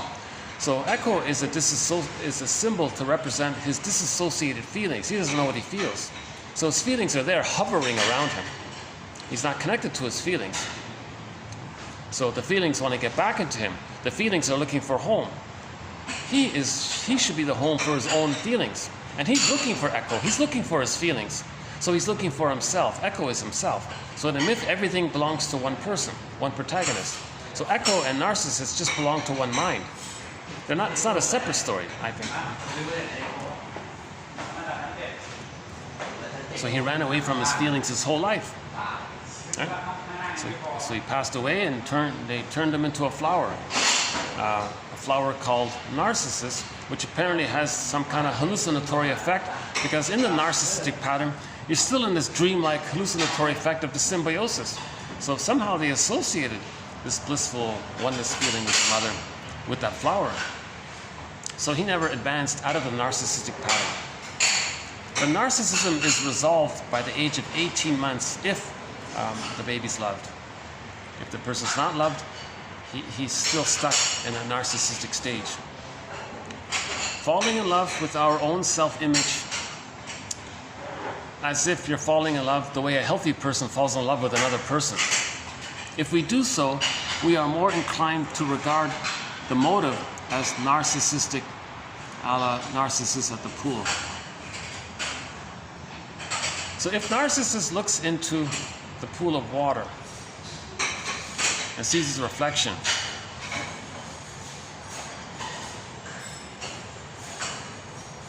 he can't love another person yet because he's still in a state of symbiosis. So if somebody's doing that, the image is that paint by Michelangelo. So it's unresolved symbiosis. The unresolved symbiosis is the baby's still in love with the breast. The baby's still in his oneness with the breast. The unico mystica, and he's still looking for it. He's stuck there. So that image of the painting means arrested development during that early phase. One could say that this symbol of falling in love with the reflection, so the object of my affection is my reflection. One could say that this symbol of falling in love with the reflection can be explained concretely. He became involved with his internal world, and interpersonal relationships didn't really matter to him.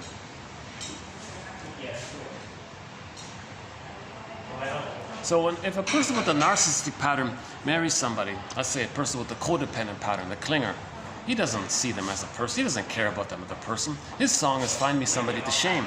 He wants to shame them to reenact how the mother shamed him. That's all he's doing. He's not loving, he's not in a real, genuine interpersonal relationship with his partner. He's just reenacting what happened to him by doing to her to reenact what happened to him. So that's a one-person psychology. A narcissistic falling in love with the image of his mother that was mingled with some idealized image of himself.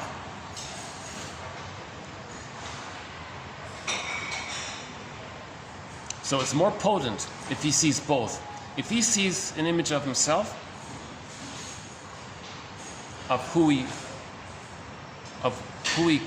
would have been had he been loved, and that image, if he sees that image of himself onto a woman who reminds him of his mother, whoa, you see? Falling in love is reminiscent of the return of the repressed in the sense that the boundaries of the self are inevitably perforated. So there's the loss of boundaries, self and other, I not I, the fusion is still going on with the narcissism. So when he's looking in the pool of water, he doesn't know where he is and where the breast is him and he's the breast, and it's just this oneness there. When I include my ego ideal within a transference love experience, I want the other to tell me that my desire is not caused by something unworthy of me, that the innermost essence of myself is fully respectable, that it gives body to the being that I intend to be. He's looking for his embodiment, right? He's looking for his embodiment. If the mother sees the baby can see himself. The mother hears the baby can hear himself. If the mother feels the baby can feel himself, his embodiment. Okay? That's what he wants to get from the partner. That's the fantasy, that the partner will interact in such a way where he can get his embodiment. So the other, he wants the other to say, you're deserving, I see your essence, I hear you, I feel you. He wants to get that from the person he fell in love with for that promise. It gives body to the being that he intends to be, that he wants to be. An aspect of narcissism is the degree of rigidity with which an individual holds on to his personalized worldview. Okay, this is sort of a weak point, but I just threw it in anyways. Okay, sort of a self-helpy idea. An aspect of narcissism is the degree of rigidity with which the individual holds on to his personalized worldview. So the narcissistic pattern is all about them. Others are symbolic breasts or symbolic placentas, just serving him. He has no gratitude. He doesn't respect others because he's not there yet. Love and gratitude haven't entered the psychological picture. He's involved in part-object relations, so others are symbolic breasts. So he doesn't. Of course, the baby's entitled to be fed by the mother and nursed by the mother. So there's a natural entitlement for the baby. Now, if he's frozen there and he grows up with that stuck template, he operates out of that mentality. Oh, others should give me, others should do for me. Oh, well, of course, he thinks he's a little god still. So, thus, narcissists falling in love with his image can be interpreted as a symbol of the difficulty in seeing anything other than one's personal perspective. Okay. One wife called the guy a jackass. You're like a stubborn donkey. You're stubborn in your personal perspective. You think everything's about you. You don't care about other people's situation. You just think others are just there to serve you. Like how the baby rightfully saw how the mother was just there to serve him. Narcissus was punished by falling in love with his own reflection.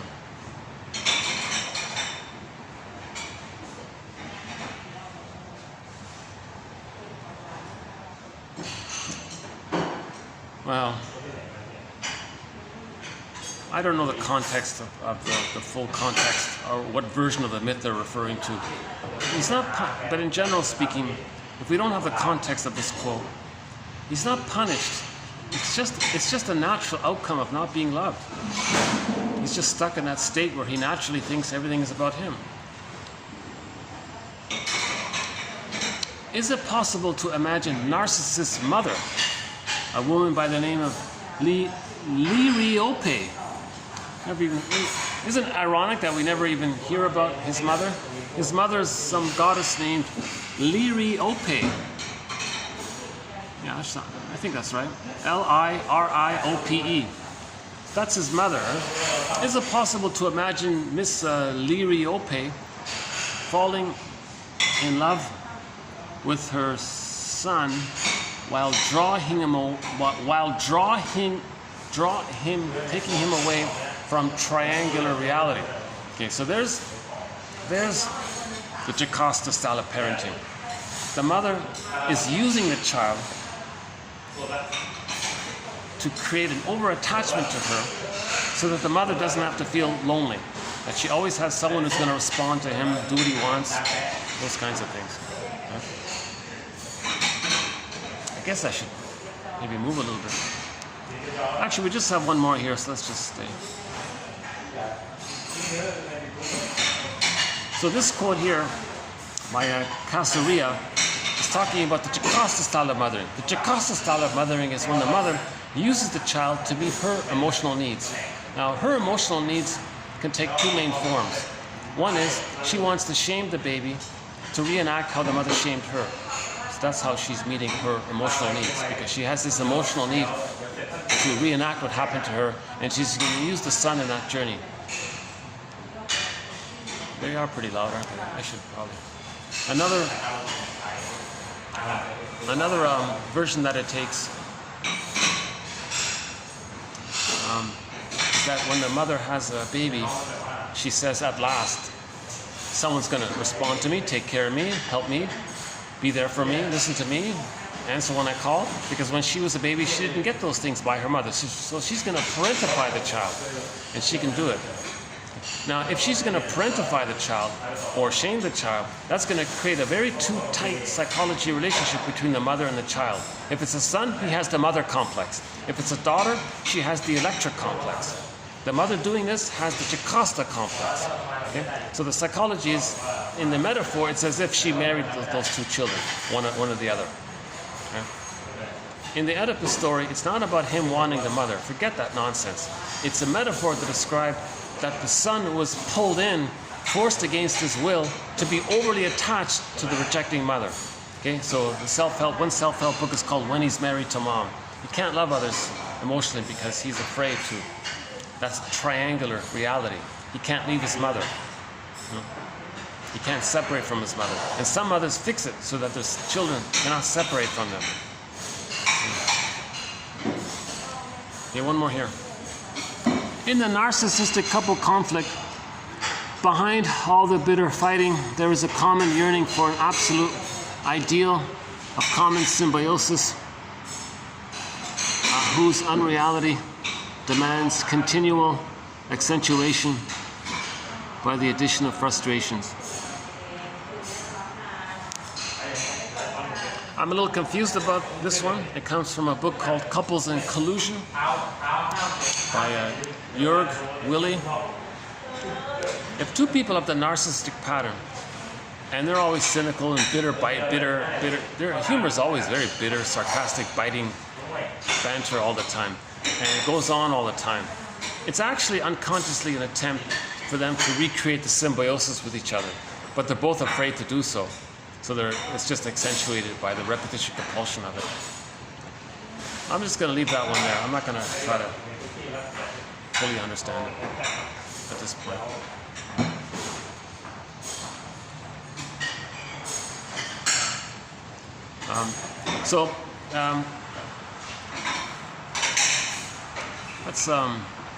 Let's do a quick review of the song we played yesterday. Why do fools believe? So this is the hopeless romantic guy who fell in love with a girl. He came, so this guy, we're talking about the guy here, the foolish sentimental guy, the hopeless romantic guy. So this guy we're talking about came from somewhere back in her long ago.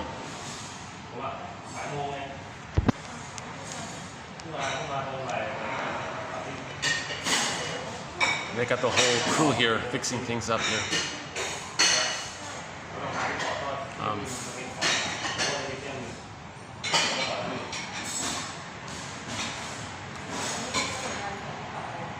Okay, I'll come back. Let me talk about it elsewhere and I'll come back to it.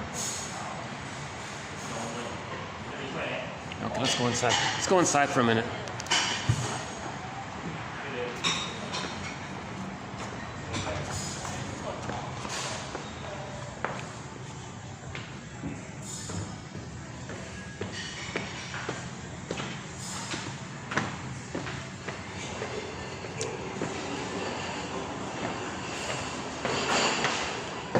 Maybe I'll just use this little hallway here. Oh, okay, all right, let's go in here then. This is sort of my backup room here. So in the song I want to play, it's called Why Do Fools Believe? It's a good song because in the first line, he says, the line is, he came from her somewhere in the past or something. So he was born. Okay. So right off the bat, the song begins with reference to the mother, that he came from her. He came from her. Biologically, he was born from her, so he came out of her uterus, so he was born, he came from her. But that's the biological birth. What about the psychological birth? He came from her bosom, he came from her arms while he was nursing with her, but there was a problem there. So he came from that point. He came from the fixation point of his relationship with her. So he came from that point. Okay, so he's stuck there. Now, briefly, there was bliss in the womb, or maybe shortly afterwards for a period of time. So he came from that point, but it's unresolved, it's unfinished, unsatisfied. He didn't get what he needed to know himself, his identity. So he's coming from that point. I think that's what that song means. He comes from that point. Okay, one day he sees a girl who approximates his mother, or who maybe partially looks like who he would be had he been loved, his ego ideal. So he's entranced, he's bedazzled. Whoa, there's me, a version of me that I was supposed to be, by a woman who would provide the love that would create me to be like that. So he's very entranced, he's bedazzled by this. So this is a great fantasy. So he's head over heels in love with this girl.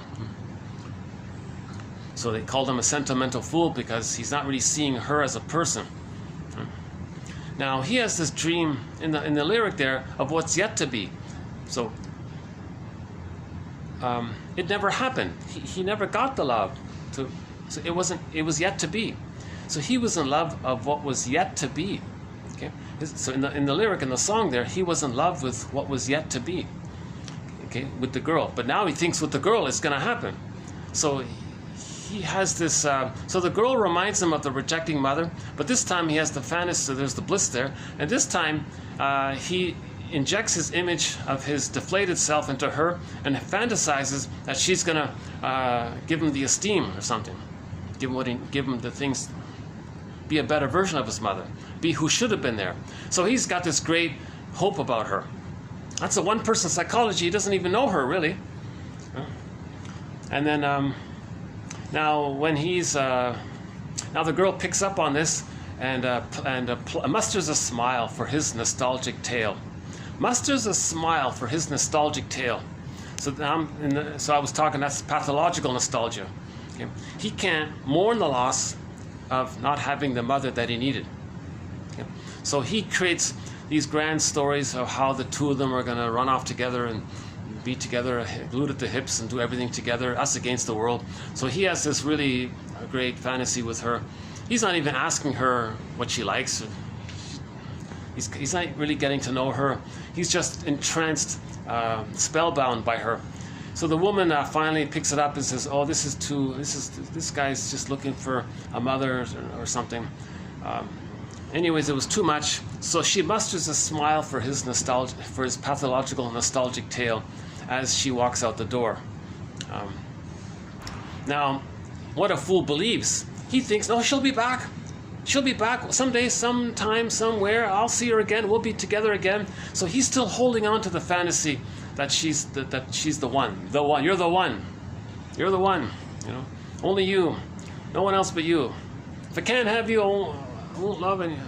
I don't want anybody else. We played the song recently by Yvonne Eliman.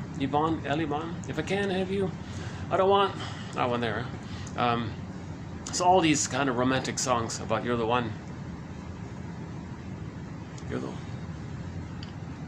Shania Twain has a song, doesn't she, about you're the one? The one? Still the one? Still the one? No. Still the one. That's another band. Okay, anyways, so the song says, "What a fool believes." What a fool believes in this grand fantasy. A great song. What a fool believes.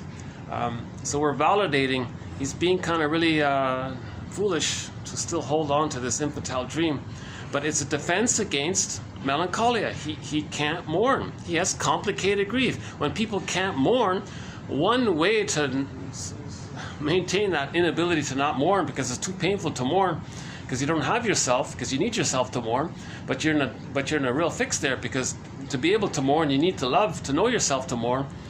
Right? So he wants someone in the present to love him so he can find himself to then have the ability to mourn. So he's kind of stuck like that. So to avoid facing this complicated grief, he's going to fall in love with others. He'll distort his perception of them. He'll deny all the red flags. Actually, those red flags become like green flags for him, because if the girl's showing up all these red flags, that means when he was a baby, the mother provided all kinds of red flags to the baby, but the baby couldn't do anything about it. Yeah? So the baby had to ignore the red flags. So if he finds a partner who reminds him of the shaming mother, that's a red flag, but he's going to ignore it. So he's reenacting what happened to him in the nursery time. He couldn't face the red flags. Huh? So what else was it? Oh, the next line was sort of a sidebar. Now this thing about falling in love is an emotional issue. So the guy with 10 PhDs on the wall, it can happen to him too.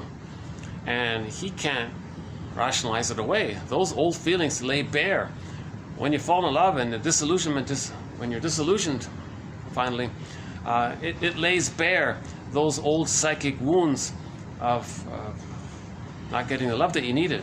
It lays bare. So even the guy with 10 PhDs, it's going to lay those wounds bare. And he can't rationalize it away. He can't explain it away. He's got to feel it away. He's got to talk to somebody and feel it. You know. So it's the same. That's what we all have in common. We all have psychic wounds from childhood, and everybody with childhood trauma is going to fall in love. So this falling in love business, this enchantment, that's a reenactment that springs forth from the fixation point of where the person got frozen and has unfinished business. So falling in love is about unfinished business from childhood kind of thing. So let's go back and play the song here. Hopefully they've stopped clanging the plates around. Still there? Okay, good.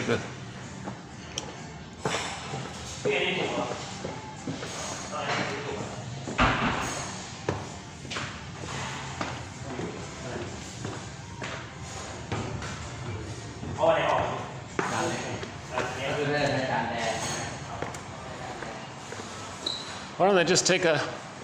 Oh yeah, look at that, eh? Got a whole buffet set up here. That's nice, eh?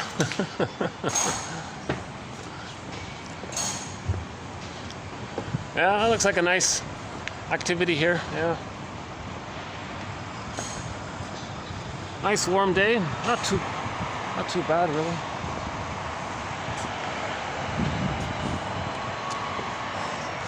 These three hotels, they've all been really gracious towards me. They've tolerated me. They know me by now, I guess. I never interfere with anything. Like when the first guest comes in, I'll leave already. I'll be gone already. Okay, let's play the song "What a Fool Believes," and I noticed that I don't have to trim it out. I can play it, so I'll play both the original and a very good cover of the song. Well, let's do the lyrics again. He came from somewhere back in her long ago. The sentimental fool don't see, trying hard to recreate what had yet to be. There's the fantasy, trying hard to recreate what had yet to be created once in her life. The mother wasn't there.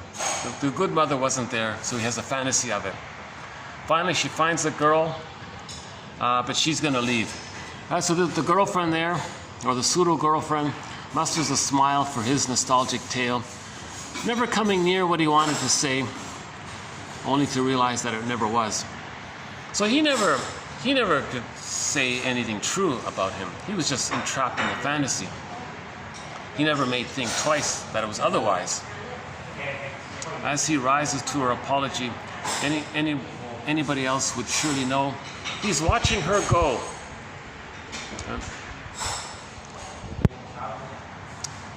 Where he can still believe there's a place in her life. There's a place in his life. She has a place in, what is it again? She had a place in his life, in his fantasy life. Someday she'll return. Oh, they're back. Oh, that's too bad. All right, let's play. Hopefully you'll hear the song through the dishes there.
That's a pity. Oh, hold on a sec.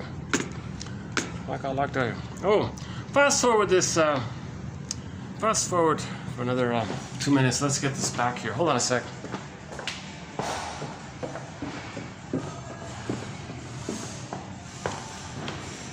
Yeah, I want to emphasize the song. I think if anybody's experiencing unrequited transference love, I think they got to play that song a couple of dozen times. So that's so here's my hope and help for the wounded. Let's get this back here. Hold on a second. Read the quotes from the videos that we just did.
I'm going to play the cover as well. It's funny, I was thinking about why did I like the cover. Because maybe a part of me identified with this song in my youth.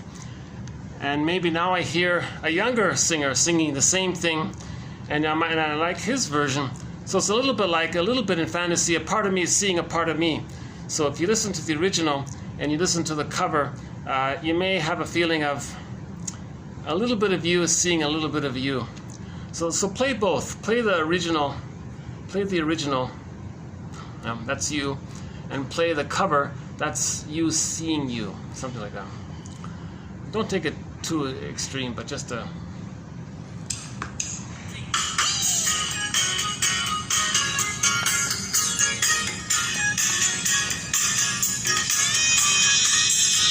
Yeah, the analogy can't go too far. Put it that way, I guess. Uh-oh. Oh, it happened again. Jeez. I'm using an ancient laptop. This thing's over 20 years old. So very. Hold on a sec. Let me get this back here. So the cover. I never heard of them before. Uh-oh. I think it's UCC, something CC or UCC, something like that.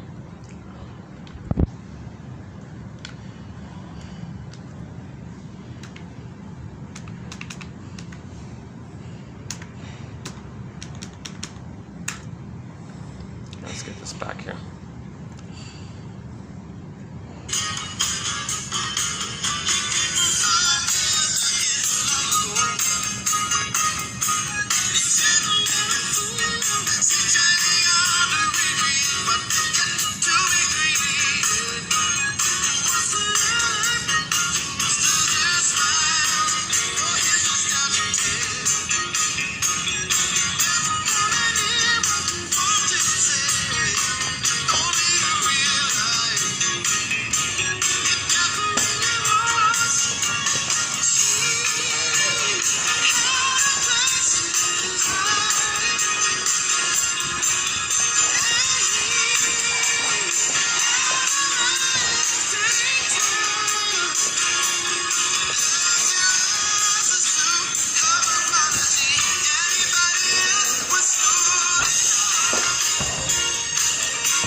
Nobody has the power to deny their true feelings with excuses. We gotta feel it away.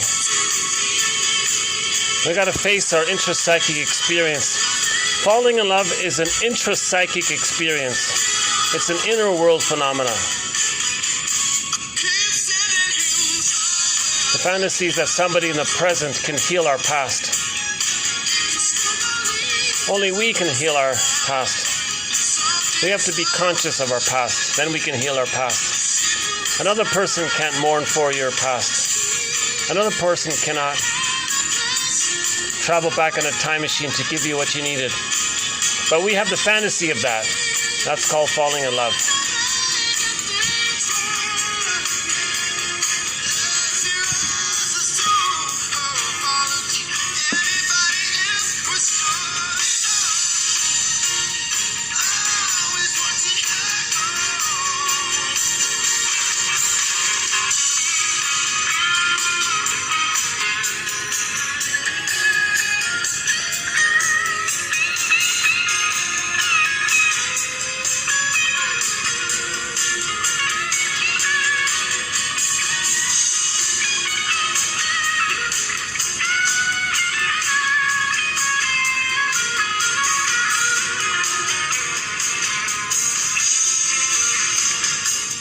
Speaking of mirrors and narcissism, here's a mirror right here. How's this going to work here? So, lighting doesn't work too well, does it?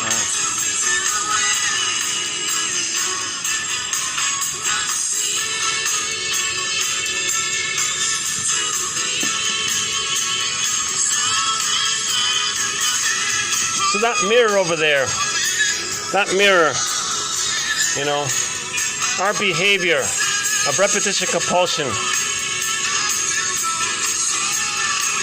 recreating the past and the present, reenacting the past and the present, either directly or by doing to the other to communicate and reenact what happened to us. These are mirrors. These are mirrors. Okay? So transference, falling in love is a mirror of reenacting. Repetition compulsion is a mirror. Projection is a mirror. Now, the idea of mirror, if you look in the mirror and you're entranced with what you see, that's a metaphor for unresolved symbiosis. Unresolved symbiosis. Okay, so we'll continue. I'll see you in the next video. Sorry about the ending there. Things got a little choppy. I can't complain whatsoever. I'm glad to use the venue. If the staff need to do their work, by all means, I'm glad they just tolerate me. So yeah, this hotel that I'm in here, that black and gray one over there, and another one that's just nearby. All of my videos have been done in these 3 hotels. And they've been great. I really appreciate the hospitality spirit in these hotels. They're easygoing, kind of service-minded people. I think a lot of people in the hospitality industry still have, they have what the codependent pattern. They still think maybe they're no good and others are so good. So they're good, so it fits in with their template of wanting to see others in a good way while they feel that they need others to respond to them. So they're reenacting the effort to save the mother, heal the mother, protect the mother, right? With the fantasy that by doing so, maybe one day, the mother and the mind will change their ways and provide the love they needed.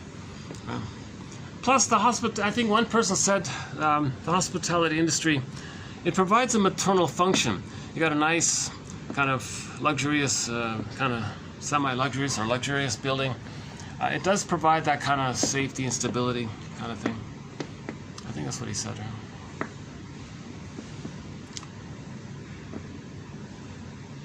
So we're all at where we're at, you know, and wasn't there a song about that? Let's see. Should we do another song here? Hold on a sec. Oh yeah, let's do another song here.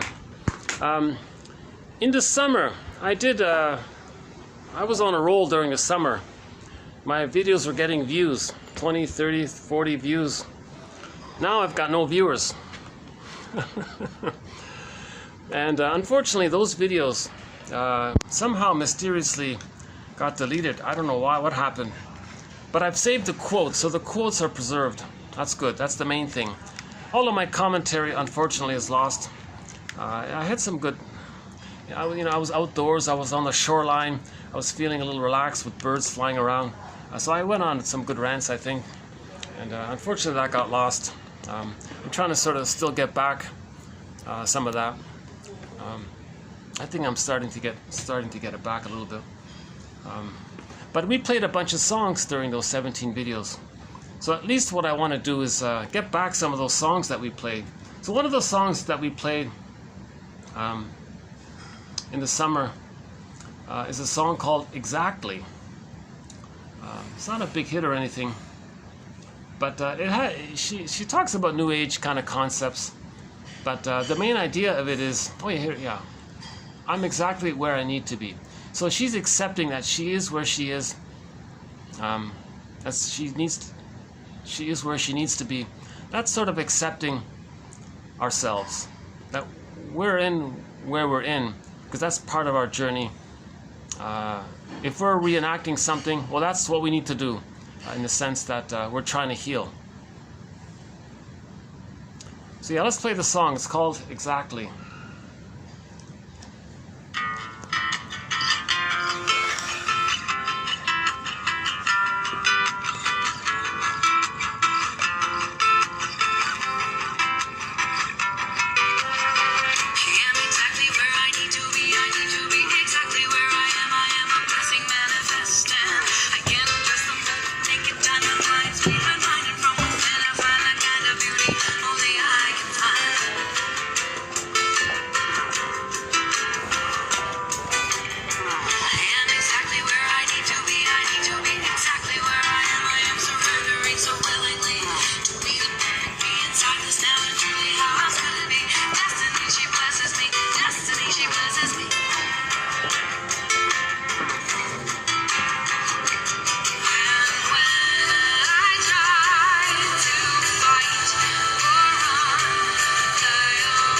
Looks like a wedding, doesn't it?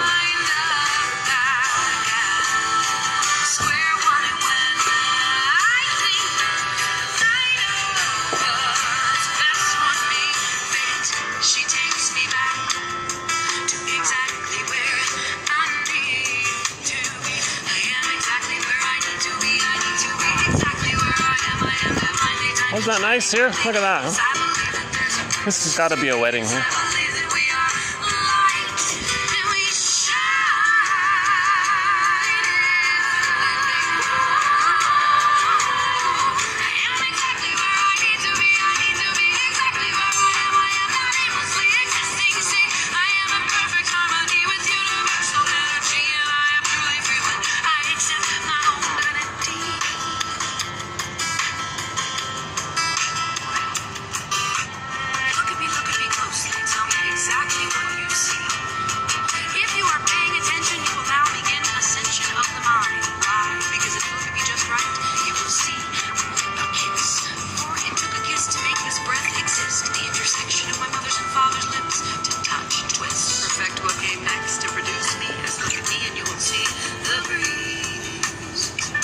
It's sort of a whimsical song about relationships and fantasies and. And if you want to get even deeper into this right now, you will look at me and see a big old cloud. That's right, a cloud took to form the storm to make the breeze to shake the leaves to inspire the lip lock. Yes, a raindrop will pop up out these words. You will heard me right. If you look at me close enough, you will see a dark, stormy night. And what is night? Well, night ain't night without the 4 hours in the sunlight. So if you watch the way my hands sway, you'll see the light of day.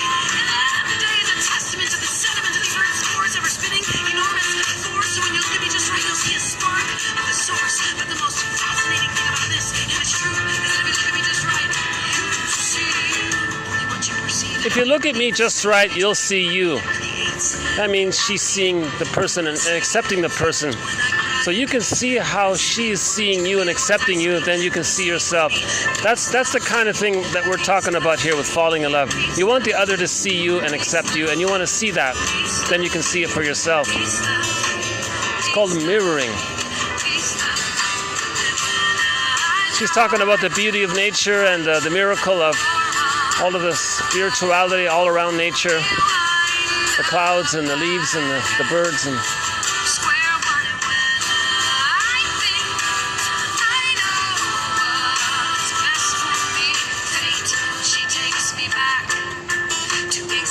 okay, where I need to be. That's the repetition compulsion. If she needs to repeat something, that's because she hasn't healed. That's where she needs to be. She needs to be in the process of healing. We all want to heal. There's this innate drive for healing. Nature, the nature of healing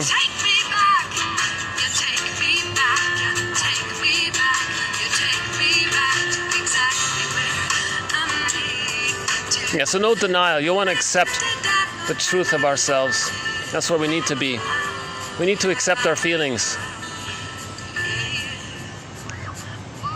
Oh, okay. I am exactly where I need to be. I need to be exactly where I am. I am a blessing manifest. A blessing manifest, yeah.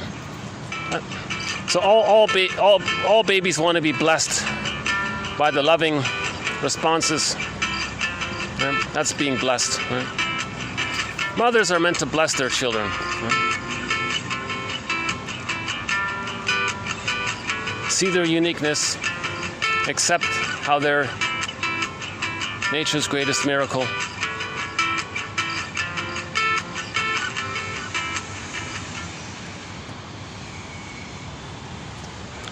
Okay, so I'll leave this venue here to let them go on, prepare for their wedding here. Yeah, look at that, eh? So we talked about love and romance for the past 5 videos. And here's a setup for a wedding, possibly.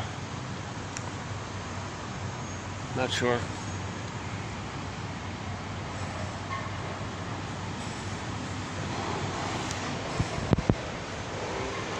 Any final thoughts here? I have to admit, I am a little proud and excited about those past 5 videos. 24:35 to 9. Read those quotes. All of the quotes are in those videos. You just click the little more link or the see more link. You'll see the quotes there. I say copy them or write them out. Spend some time with them, and then listen to the Doobie Brothers. Listen to their song called What a Fool Believes. Put it together. Put those quotes and that song together. I think it's helpful. Those two there.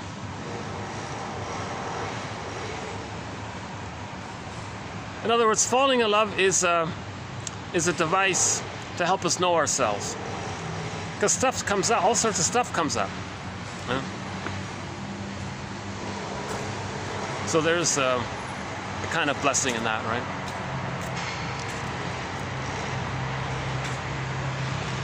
What's what we're doing here? Okay, let's just go back here. This is the little smokers area, by the way.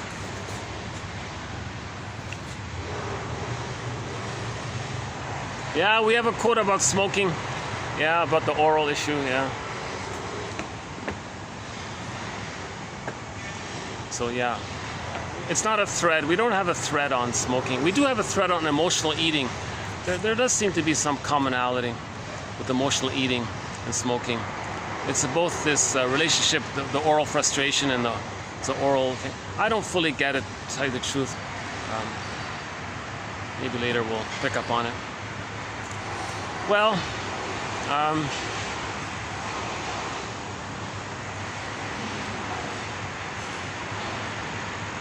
anything else?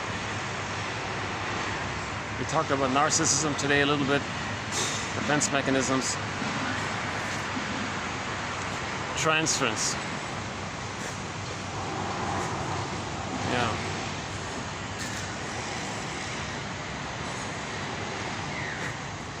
if we heal this issue of transference, then we can enjoy the present. We're transferring.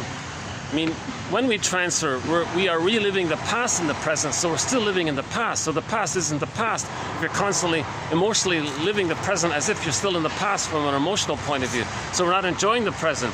So if we want to enjoy the present, we gotta recognize that we're transferring the past into the present, and that's a symptom of trauma. Transference is a symptom of trauma. Okay? So this gives us a little knowledge. So now we know what we're dealing with, kind of thing. And then we can calm down and slowly start to make other choices, that kind of thing. So the psychoanalytic perspective, I feel it's helpful.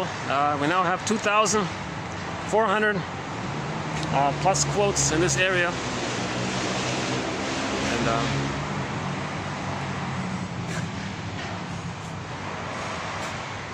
anything else?